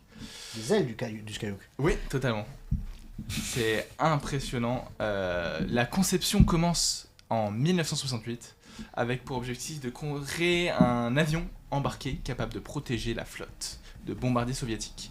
Le programme hérite des recherches sur la navalisation du F-111. C'est d'ailleurs de cette époque que le Tomcat hérite de son nom. C'est l'admiral Thomas Connolly, surnommé Tom's Cat, qui a sacrifié sa carrière pour la survie du programme de la navigation du F-111, qui aura donc donné son nom à cet appareil, tout en sachant que Grumman avait l'habitude de nommer ses chasseurs en référence à des félins. On peut voir le Hellcat, Bearcat, Cougar, Tiger et bien d'autres. Wildcat. Le Tomcat décolle pour la première fois le 21 décembre 1970 et entre en service en 1973. Dans un contexte de fin de guerre du Vietnam, il aura hérité de ce conflit les leçons retenues. On a donc compris que le canon n'était pas là juste pour faire joli. Le F-14 peut être équipé de missiles Fox 3, AIM-54 Phoenix, une première pour la Navy. C'est aussi un radar performant, il commence avec un AWG-9 et des moteurs TF-30 de chez Pratt. Les mêmes qui équipaient des F-111 et qui avaient la fâcheuse tendance de caler à grande incidence. Dommage. De plus, la maintenance était assez lourde, on parle quand même de 50 heures de travail pour une seule heure de vol.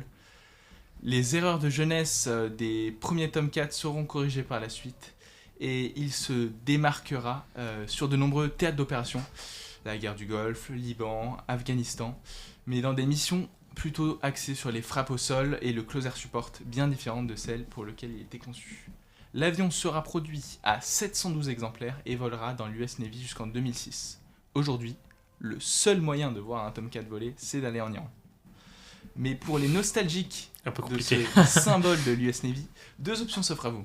Première, vous procurer et lire la bande dessinée Tomcat de Romain Hugo. Très bien. La seconde, acquérir le module F-14 de Hitler pour prendre les commandes du Tomcat et vous glisser dans la peau de Maverick et Goose sur DCS.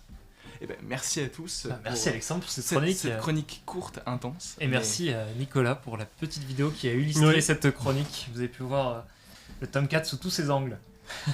Mais moi, je pense qu'une fois que les Iraniens n'auront plus les leurs, il y aura bien des furieux aux États-Unis millionnaires Ah, il faut. qui. Oui. Mais malgré tout, le problème qu'ils ont, c'est que comme il y a eu des espions iraniens qui venaient piquer des pièces dans les musées pour faire voler les leurs, ils ont tout verrouillé, tout arrêté. Il y a des mecs en prison parce qu'il y a un boulon où il y a un câble, mine de rien, en Iran c'est précieux parce qu'ils n'en ont pas, ils n'ont pas d'usine. Donc ils ont maintenu leurs avions comme ça. Et donc c'est pour ça que tous les avions dans les musées, ils sont complètement désossés, il n'y a plus rien, plus d'instruments dedans, il n'y a plus rien, on peut plus trouver de pièces de Tomcat. Donc, mais quand, a priori, les Iraniens n'auront plus, peut-être qu'ils reverront. Mais là, moi, je me déplacerai pour le voir. Je pense que ça, le premier qui fait voler un Tomcat, c'est Ouais. bingo. Je pense qu'il y aura un paquet de monde qui se déplace. Écoute, Joris, si tu veux investir dans quelque chose C'est vrai que efficacement, j'avais quelques millions, je savais pas trop où les placer, effectivement. Mais il Je ne vais tiendra pas ici réfléchir à par ça. contre, on ne pourra pas le stocker. Non, mais on fera des émissions depuis le Tomcat. Un invité en backseat. un invité en backseat, c'est ça, et un intervieweur. Tout à fait. Eh ben merci pour la chronique. On peut passer désormais au traditionnel quiz. Et il y a peut-être une question du Ah. chat. Oui, non, je ne sais pas. Non, peut-être.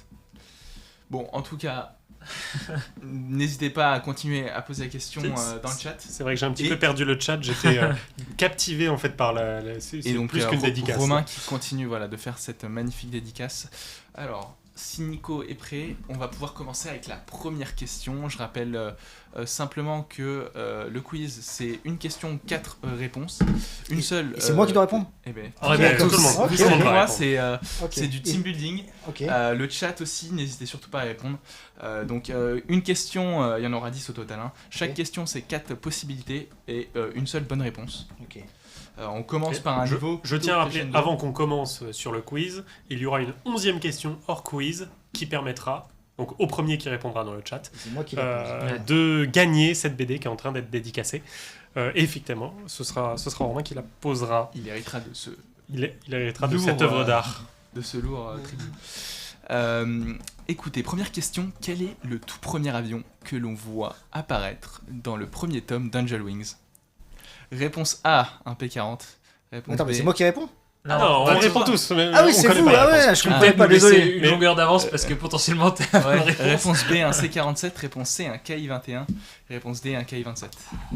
Alors, ça commence tout de suite dans un Est-ce qu'on sujet... pourra avoir la bonne réponse en sortant l'album et en ouvrant la page? Ah bah, Ça peut être un bon moyen de répondre.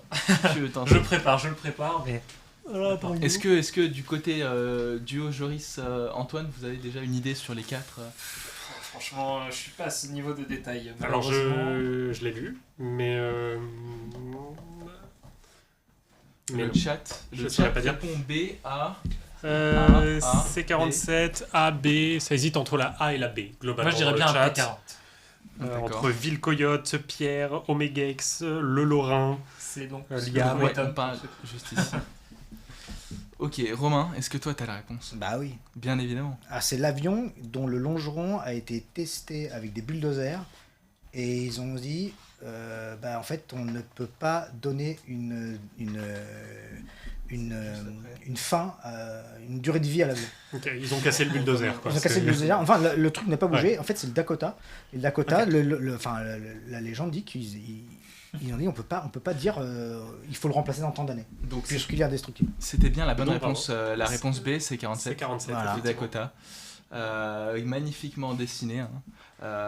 Donc, tout premier avion qu'on peut apparaître, même si sur la couverture on a un P-40 des Banshee Burman. C'est pas évident à mettre droit.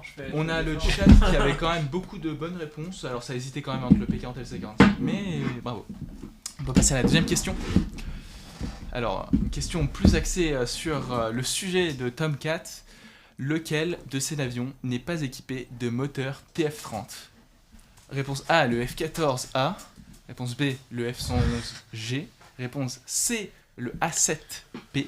Et réponse D, le F-8K. D'habitude, tu commences tranquille Ouais, les quiz. non, mais Je là- sais pas ce qui t'a pris, Attends. Alexandre, mais J'étais peut-être de mauvaise humeur là cette semaine. Déjà, TF30, ça ne me parle pas. C'est le moteur de Pratt. Il l'a dit tout à l'heure en plus. Voilà. Il l'a dit. Oui, alors ça me parle que C'est le depuis A. 30 depuis minutes. 30 secondes. Et du C'est coup, sur Top n'est pas 4. équipé de moteur TF30. Bah oui, le F14A. je veux Là, dire. c'est assez technique, donc on va voir qui. Antoine, toi qui es peut-être côté motoriste. Ah, je suis non, pas très Pratt, hein. Pas prêt. Allez, je tente la C Pardon. totalement par hasard, mais Le- je tente la C. Le chat nous dit D. On sent qu'on a des spécialistes dans le chat. Ah ouais. Et ça nous dit D, on a un peu de C. Bon, on nous dit D au pif aussi. Ok. Et il y en a qui tentent le Joker qui Bah, c'est le qui Corsair. n'existe pas. Le Corsair 2, non? C'est le... Mais le A7? Ouais. Ok. Donc tu répondrais réponse Bah, C. il n'a pas de post-combustion, le A7. Mais Déjà. tous les F111 ont pas. Tous les Bah, TF30 c'est- pardon ont pas de post-com. Ah, peut-être. Oh là là. On arrive sur un débat de spécialistes. On va les Mais laisser. le on va F11, les il a prendre le un F11, peu il a de il a la post-combustion. Oui. Non, ça va. Mais Mais, allez, la réponse. moi, la réponse c'est la réponse D. Le F8K, donc le Cruise. Ah, tiens. Non, il n'y a pas eu de Cruise avec des TF30. Bon, le F111, oui. Le F14A, oui. Le A7P, donc qui est une version portugaise, ils ont équipé des TF30 dessus. Ah ouais, monsieur le Portugais, les gars. Ah, mais voilà, Attends, si on commence à aller au Portugal... Donc, non, ouais, il y a eu des versions. Alors, il n'y a pas que les Portugais qui ont mis du TF30. Ils sont pas les seuls à avoir demandé quand même à ce qu'on leur fasse un moteur dessus, mais notamment la version portugaise sur A7. Et je fais un petit bisou à mon copain Léo, qui est portugais. Ah Qui bah, commençait, c'est- ouais. que j'ai amené à l'aviation, qui était au meeting aérien, qui était comme un dingue, et qui s'est mis au brevet, il commençait 16 heures là. Ah, magnifique. Voilà. Une belle histoire. Une belle recrue. Une belle recrue, exactement. Et on embrasse d'ailleurs tous les Portugais. Hein, Ouais. c'est Léo, mais tous les T'as autres. une dédicace à faire pour quelqu'un, Joris? C'est le Non, moment. non, j'ai pas de Portugais là auquel je pense directement. Eh bien, écoutez, prochaine question. À combien d'avions évoluent les Red Arrows lors de leur démonstration? Réponse A, 7. Réponse B, 9. Réponse C, 11. Et réponse D, 13. Ah là là. Ah, c'est... Je les ai vus. Je pense que... Mais Moi, je crois que c'est... Je les ai vus à Châtellerault, je pense que c'est 7. j'aurais je crois que c'est j'aurais ça. dit 7 aussi. Ok, Antoine. 7 ou 9, mais. Dans Vous le dites tout, chat, tout ça ça, je vais dire répond B. 9, je vais dire 9 du coup. Vous dites Ah, 7, je vais ouais, dire le chat dit Ouais. 9. Hein. Là. Et malheureusement, effectivement, ils sont 9. Ah, malheureusement, le parce chat que j'ai a une bonne raison. réponse, Non, c'est malheureux donc. Merci Alexandre de mettre si peu d'espoir en Notre moi. invité, notre grand boss, Joris. Non, effectivement, c'est bien 9. Ouais, mais parce qu'ils comptent les avions de remplacement aussi. Oui, voilà, ça doit être Ça, ça. en fait, c'est 7, vraiment. Non, ils ont volé un avion de plus que la PAF en démonstration, mais ce qui permet d'avoir un losange parfait finalement par rapport à la patrouille France. Qui Comment fait ça, un la aimant. patrouille de France n'est Elle pas est pas parfaite? Comment ça est critique? Pas de losange. Pas le losange. Ok. Donc voilà, bon, maintenant vous serez 9 pour les Red Arrows. Prochaine question. Combien d'avions sont abattus dans la série Le Grand-Duc? Réponse A, 21. Moi, je le sais pas, ça. Réponse B, 31. Ah, Réponse C, 41. Réponse D, 51. Est-ce que tu nous laisses le temps de la lire et J'ai après de fait des répondre? catombes, j'ai fait des catombes, c'est pas possible. Apparemment. Ouais. Bah, il y a quelques, il y a Là, quelques je, tomes. je mais, me suis chauffé sur celle-là. Donc, Dans toute la série, dans les 3 tomes? Ouais, dans les 3 Ah oui, attends, ouais. On compte sur vous pour vérifier hein, dans le chat. Hein. On veut cross-checker les infos d'Alexandre, s'il vous plaît. parce que du coup, Alexandre, pour écrire cette question, tu les as tous relus et tu as Ah compté. J'ai eu D'accord. la question avant de les relire et après je me suis motivé, je me suis pris une belle Il est fou, demi-journée. Oui, mais ça, on n'en On doutait casse, plus. les gars, ça va pas. Pop. Ouais, je miserais quand même sur une hécatombe assez conséquente. Allez, le C. Ah, c'est On a dit une BD c'est 46 planches, il y en a 3. Ouais. Un tous les 3 ce serait stylé. Donc Ah. moi je dis la C, ça marche bien. Ouais, la C, bah, on reste sur la C. Ça veut dire un avion La C. abattu toutes les Ok. 3. Ouais. Romain, une idée? Aucune idée, ouais, je sais aussi. Ouais. Bon, je suis content que quand même la question soit pas aussi évidente que ça. Dans le chat, ça répond B au pif, C, B. Et ben la bonne réponse, c'était la B, 31. 31. Bon, à distrait, on l'avait. Hein. C'est quand même pas mal. Et effectivement, voilà. 31, n'hésitez pas à recompter. Oh, le Si massacre. vous n'avez pas les BD, vous les achetez et vous recomptez en Voilà, plus. c'était très bien, ça. Donc bravo au chat pour ceux qui l'avaient. Prochaine question. Parce que tu penses qu'ils avaient compté. Je pense qu'ils ont fait au hasard, on est d'accord, Ouais. comme ce qu'on vient de faire. Il y en a- Enfin, j'espère. J'espère qu'il y en a qui sont partis courir et récupérer les BD et commencer à compter. Alors, quel est l'avion qui détient le record de l'avion le plus bruyant? Réponse A, le Republic FXF-84H Thunderstretch. Le B, Lockheed SR-71 Blackbird. Réponse C, le Piaggio P180 Avanti. Et réponse D, le Boeing 777. Mais alors attends, plus Alors- bruyant, c'est quoi? C'est depuis le cockpit, depuis Ouais, l'extérieur, ça dans dépend le des côté fréquences, réacteurs, derrière, devant. Non mais attends, on est des Quel est acousticiens le ou quoi? protocole de mesure C'est le Guinness des records qu'il a affrété, hein, qu'il a donné. Ok. Le Bon. World Guinness, et c'est depuis l'extérieur, forcément. Oh, je pense que c'est le Blackbird quand même. Bon, je pense qu'on peut éliminer le 777X et le Piaggio Avanti, même si le Piaggio Avanti en tient une couche. Ouais, le Blackbird, ça me paraîtrait plutôt cohérent. Ok. À l'extérieur, juste à côté des moteurs, ouais. Ah mais je me dis que c'est un peu trop obvious pour Alexandre. Moi j'aurais bien dit juste là. Ah. Là, ouais. J'ai envie de te suivre sur la A. J'ai dit la B, mais j'ai envie de te suivre sur la A, sur le... Mais il a qu'un recteur, c'est le F combien? XF84H Je suis connaître, Thunderstretch. je C'est le connais pas. mais- un proto du F84 qui avait une hélice. Ah oui, ouais. Et Ah à oui, l'arrière. ça Pas va de faire truc du bien bordel, bruyant, ça va faire du ouais, bordel, ça. Ouais. C'est pas des gros trucs comme trop, de grosses hélices contre-rotatives? Ouais, c'est ça. à l'avant. Hmm. Je pense qu'on peut partirait s'accorder sur plutôt la A. Ah, mais pas... Allez. Non, moi je dis Blackbird. Ok. Bon, je reste sur la A. Le chat, ça répond beaucoup A, B, A. Ça hésite. Eh bien, la bonne réponse, c'était la réponse A, effectivement. Le... Aïe, Ouais, t'as vu ouais. On commence à le connaître, l'Alexandre. Ouais, Ouais, on est dans ta tête, Alexandre. Va falloir plus de défis sur les. Là, j'ai tenté de faire plus complexe au début, ça marche, mais il faut pas. Non, effectivement, Proto qui avait la réputation d'être vachement brillant. Il y a beaucoup d'ingénieurs qui ont finalement beaucoup souffert de ce programme. Apparemment. Le Fouga fait du bordel aussi. Ouais. Il siffle vachement. Ah ouais, il y en a qui font quand même des sacrés bruits, des sacrées musiques, mais des sacrés bruits. Et le SR71 fait aussi, lui aussi énormément de bruit, mais pas au niveau du proto du XF84H. On peut passer à la prochaine réponse. Bravo à Joris Antoine qui me connaissent beaucoup mieux. Il a eu une qu'avant. sorte un truc de derrière les fagots, on n'est pas prêt, je pense. C'est ça. Alors, nouvelle question. Combien d'aéronefs ont été abattus par des F-14 de l'US Navy? Réponse A, 5. Réponse B, 15. Réponse C, 24. Réponse D, 35. C'est 25, là, c'est. Mais... Attends, Avec- de Ah, l'US J'ai Navy. dit autre chose. Donc, De t'as l'US dit 24. Navy. Ah, pardon. Ouais. Ouais, l'US Navy. On compte pas les Iraniens. Ouais. Tu dis que sur combien? Je sais pas. 5, 15, 25, 35. Ah, est-ce que tu comptes les tirs fratricides? Aéronef. Alors, j'ai pas connaissance d'un tir fratricide, donc je dirais non. Si.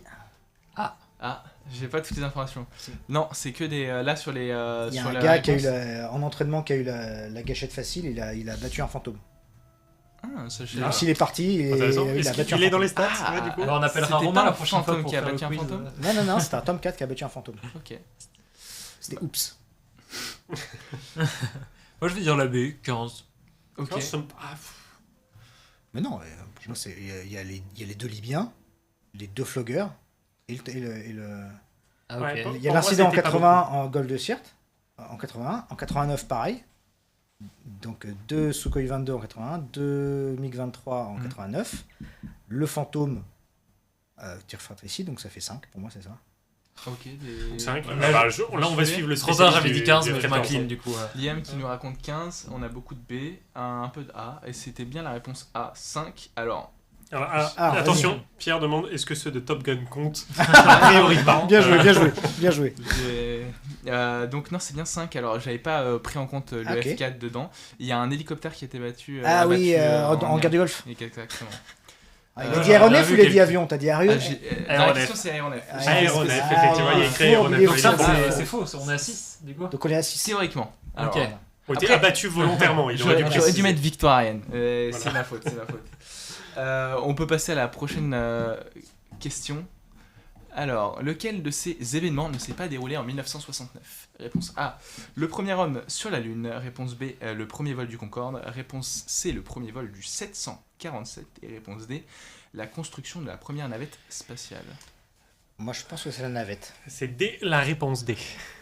T'es bien convaincu là, Joris. Je suis plutôt convaincu là-dessus. Ouais. Moi aussi. Antoine, pareil. Bon bah écoute, c'était assez rapide. Effectivement, c'est bien la navette spatiale qui n'a pas été construite en 69. On a eu Neil Armstrong sur la Lune. En 69, 69. juillet 69. Exactement. Quel jour? 9 juillet 60. Non, je sais C'est pas le 17, non? C'est pas le 17. Ah, j'ai toujours un doute. Je sais plus. Premier vol du Concorde, le même mois. Le même C'était mois, assez juillet impressionnant. 69 toujours. Et un peu avant, le premier vol du 747. Mars 69. J'avais de mémoire. Concorde et 747. C'est ouais, possible, même je te fais confiance là-dessus. Alors de mémoire, le chat, corrigez-moi. hein. Exactement. Donc non, vraiment une année très fructifiante et servie pour les fans de l'aéro. C'est marrant d'ailleurs de dire entre le Concorde et 747, qui sont deux philosophies Ouais. complètement différentes. Les opposés. Totalement, ouais. totalement. On va pouvoir faire la prochaine question, passer à la... Dans la série Master of the Air, sortie en 2024, quel avion n'apparaît pas à l'écran? J'aurais toujours ça. A. Messerschmitt, le Messerschmitt Bf-109. Réponse B, un North American P-51 Mustang. Yeah. Le C, Focke-Wulf 190. Et le D, des B-24 Liberator. Il est dur cette semaine, Alexandre. Ben moi je pense qu'il n'y a pas de libératoire. Ok.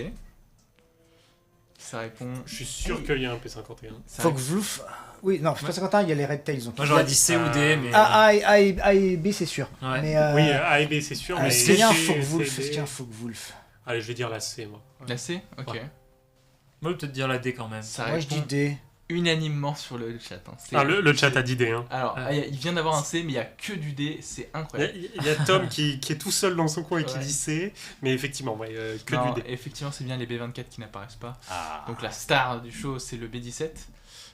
Mais pas de... C'est juste regrettable qu'ils aient B24. mis des millions pour construire des maquettes alors qu'il y en a un très beau à La Ferté Totalement. qui leur a mis un petit billet pour le faire revoler. C'est un peu, moi, c'est ma critique du truc, alors, hormis la 3D, etc., c'est de se dire que les gars font des millions, mettent des millions sur la table, très bien, mais font des millions en racontant des histoires d'aviation et contribuent pas en faisant revoler des avions. Ça pourrait être une, Oui, non, une ça Ça subvention pourrait être du une patrimoine. manière de dire, bah, les gars, merci quoi. Et Mm. puis ça, on a beau faire tout ce qu'on veut, bon, à part les équipements qui sont canons, avec Master of the Air, mais Oui. il y a quand même, parce que c'est Ismail Laser. Ok. Ah, on va montrer le Ah, super ça. dessin que tu nous as fait. Alors, Merci, Alexandre, c'est à moi pour qui ce posais ma brief. question maintenant. Eh ben, La fameuse Ah, pour gagner ça. Eh ben, Ouais, alors, Et on va même, C'était peut-être pas la dernière question, je me souviens plus des numéros. Il en reste encore. Ah. Alors on va aller très vite. Ah ok d'accord. Parce que ça a montré crescendo. Lequel de ces avions ne possède pas de mini-manche? Réponse A, le Rafale. Réponse B, la 310. Réponse C, le F-16. Et réponse D, le Falcon 7X. Là, on mixe tout. 7X Rafale, c'est sûr. Ok. ouais. Le F16 aussi. Il a- Le C'est la F16 aussi, 310, ouais, c'est la hein. 310. C'est la 310. Ouais, je pense. Ah ouais. Airbus n'était pas encore passé au Ouais, mini-manche. ouais. C'est allé très vite, effectivement. Airbus était encore au yoke sur ses premiers modèles, la 300 et la 310. Donc Mhm. la 310 était la bonne réponse. On va passer, je crois, à la dernière question. Dans quel état des États-Unis ont volé pour la première fois les frères Wright? Réponse A, la Californie. Réponse B, le Wisconsin. Réponse C, la Caroline du Nord. Réponse D, la Caroline du Sud. C'est une des Carolines. Ok. C'est Dayton, c'est Dayton. C'est vers Dayton. Caroline du Sud. Alors là, je voulais ça. Ah, elle est dure, là, je mise Caroline du Sud. On se moque souvent des Américains en géographie, mais c'est vrai que là, tu étais allé un peu loin quand même. Non, mais c'est... Et ben, dans le chat, il y a peut-être. le chat nous dit B, C, B. Donc ça hésite. Ah, ils sont Wisconsin ou Caroline du Nord. Ok. Bon, peut-être me trompe, Jean. C'est possible. Romain, tu me trompe, Jean. Je sais que c'est à Dayton, mais j'ai aucune idée de dans quel Dayton, état c'est. Wisconsin, Dayton, South Carolina. Ouais, non. Ouais.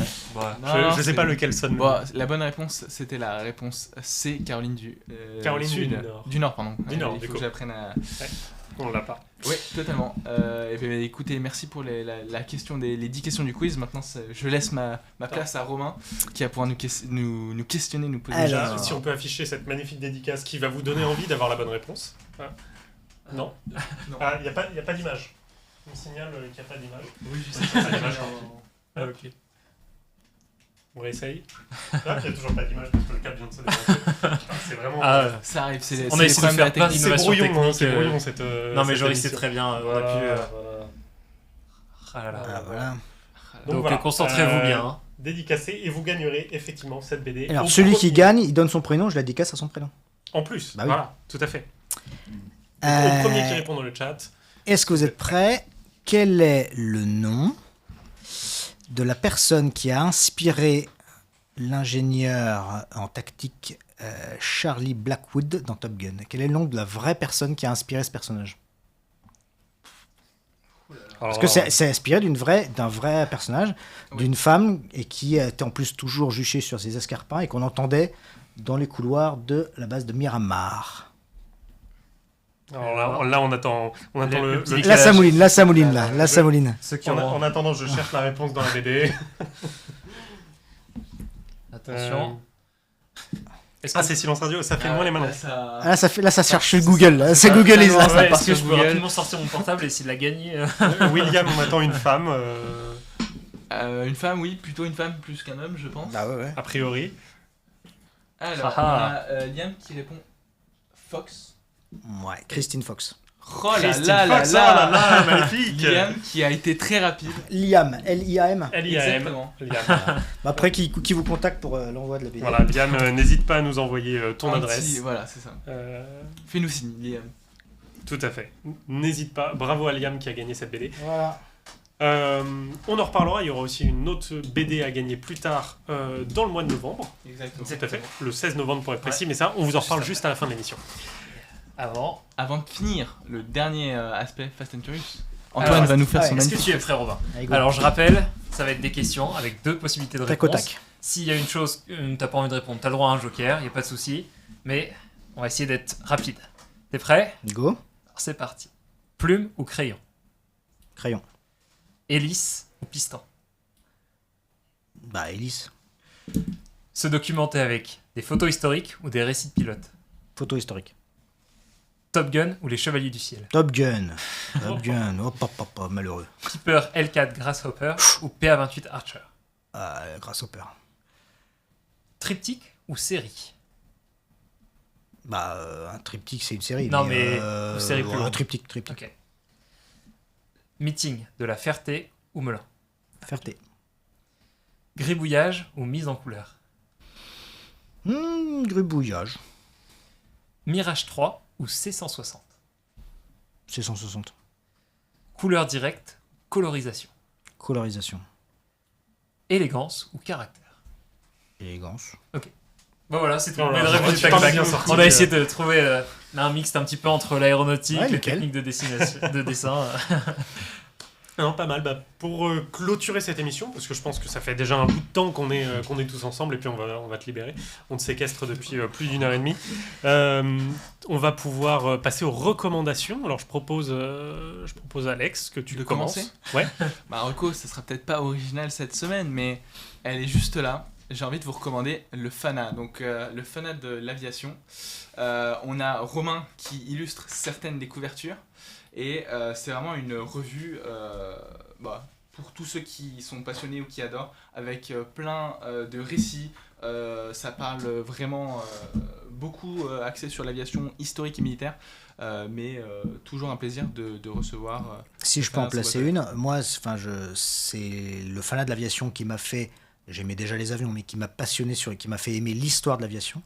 Parce que j'avais un copain pilote de mon père qui m'avait filé toute sa collection. Et les albums orange à l'époque, vous les connaissez sûrement.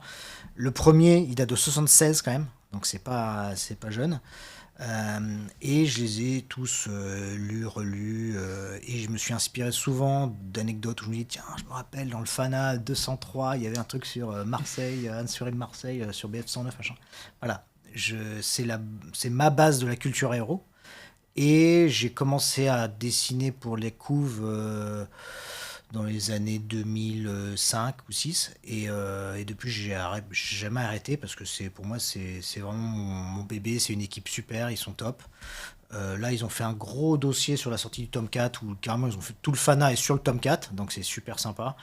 Alexis fait un super boulot. Voilà, c'est vraiment la revue pour les passionnés d'aviation, d'histoire. Et elle a réussi le miracle de ne pas sentir la naphtaline et de ne pas paraître vieillotte. Parce que déjà, le monde de l'édition est un peu compliqué.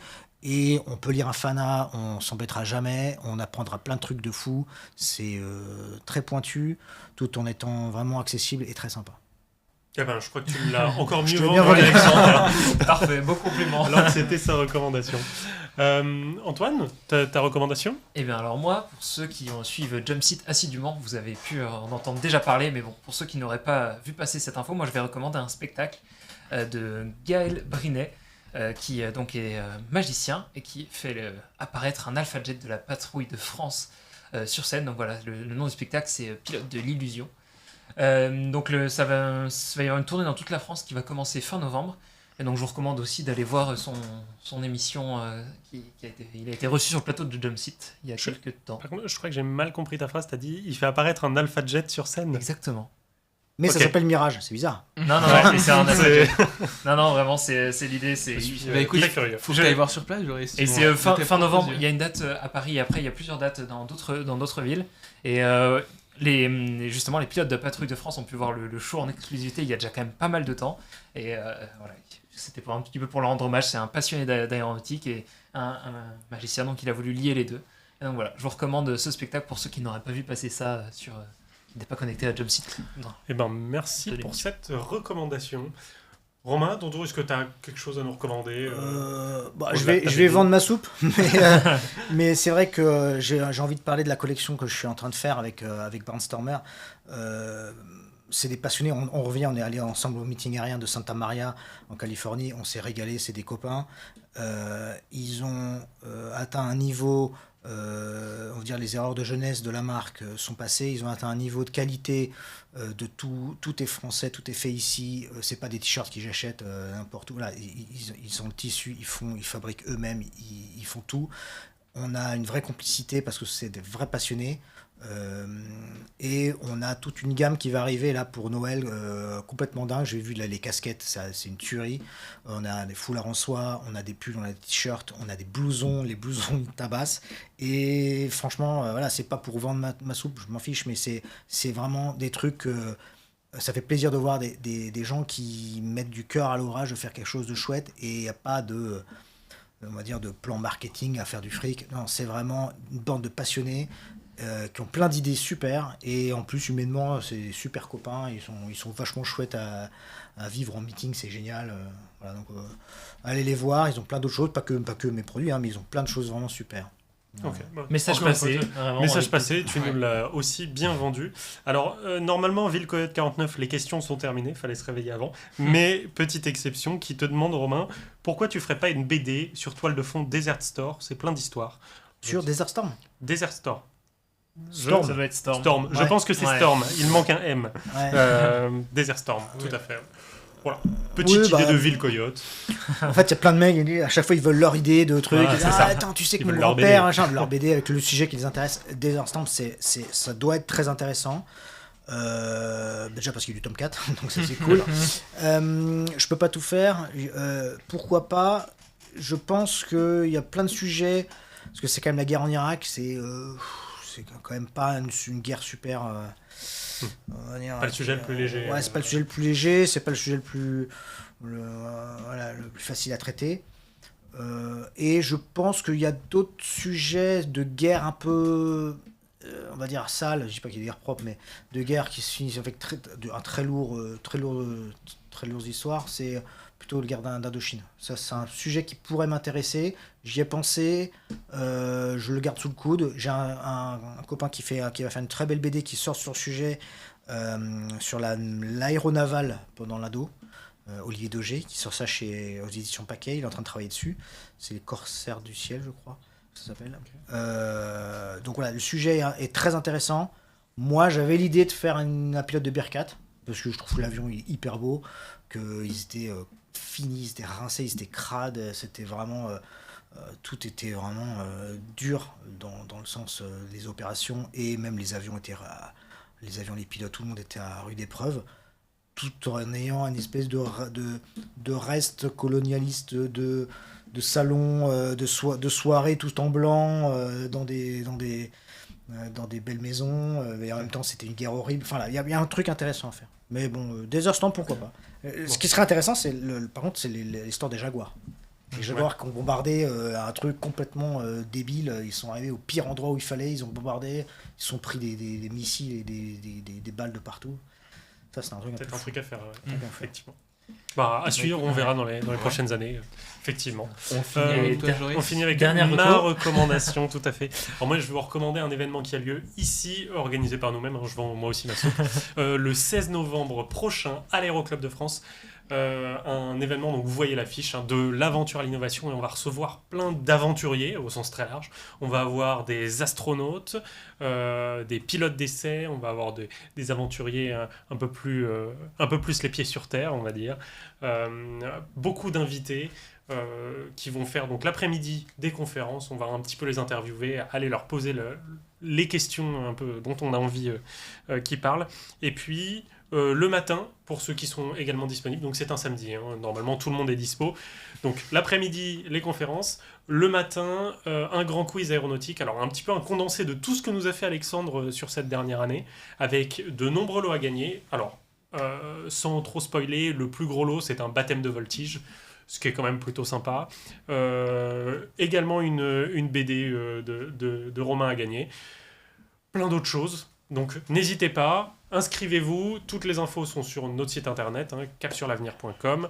Sur les réseaux sociaux Sur aussi, les réseaux dans sociaux, notre surtout, bio, etc. Instagram, dans notre bio, N'hésitez tout pas. ça, comme d'habitude. Donc Il n'hésitez faut pas. s'inscrire, donc voilà. Trouvez Voilà. le lien, inscrivez-vous Sur et inscription. rendez-vous le 16. Avec en plus le petit bonus, c'est que après les conférences de l'après-midi, il y aura un cocktail où vous pouvez discuter directement avec nos intervenants, ce qui est assez sympa. Voilà. Venir échanger en direct en plus des conférences. Voilà, on espère vous y retrouver. Tout à fait. Et on attend de mémoire 4 astronautes, 2 pilotes d'essai, 2 aventuriers et peut-être même plus. Mais ça, je veux vous garder la surprise. Et donc, à découvrir le 16 novembre prochain, ici même à Paris, rue Galilée, à l'Aéroclub de France. Et je crois que tout est dit. En attendant, merci beaucoup Romain. Merci. Merci, les amis. D'avoir été Super là. sympa. Super intéressant. Comme à la maison, on de est bien. t'écouter. Voilà, c'est comme à la maison, la C'est bière en chouette. moins, mais ça on Ça, il va rectifiera. falloir corriger, les gars. Voilà, on va Ça corriger. Merci Antoine, merci Alexandre. Nous, on se retrouve du coup dans 2 semaines pour la prochaine émission Ground Frequency. Suivez-nous sur les réseaux pour connaître l'invité. On garde un petit peu le mystère pour l'instant. Et d'ici là, portez-vous bien et à bientôt. Bonne soirée. Merci.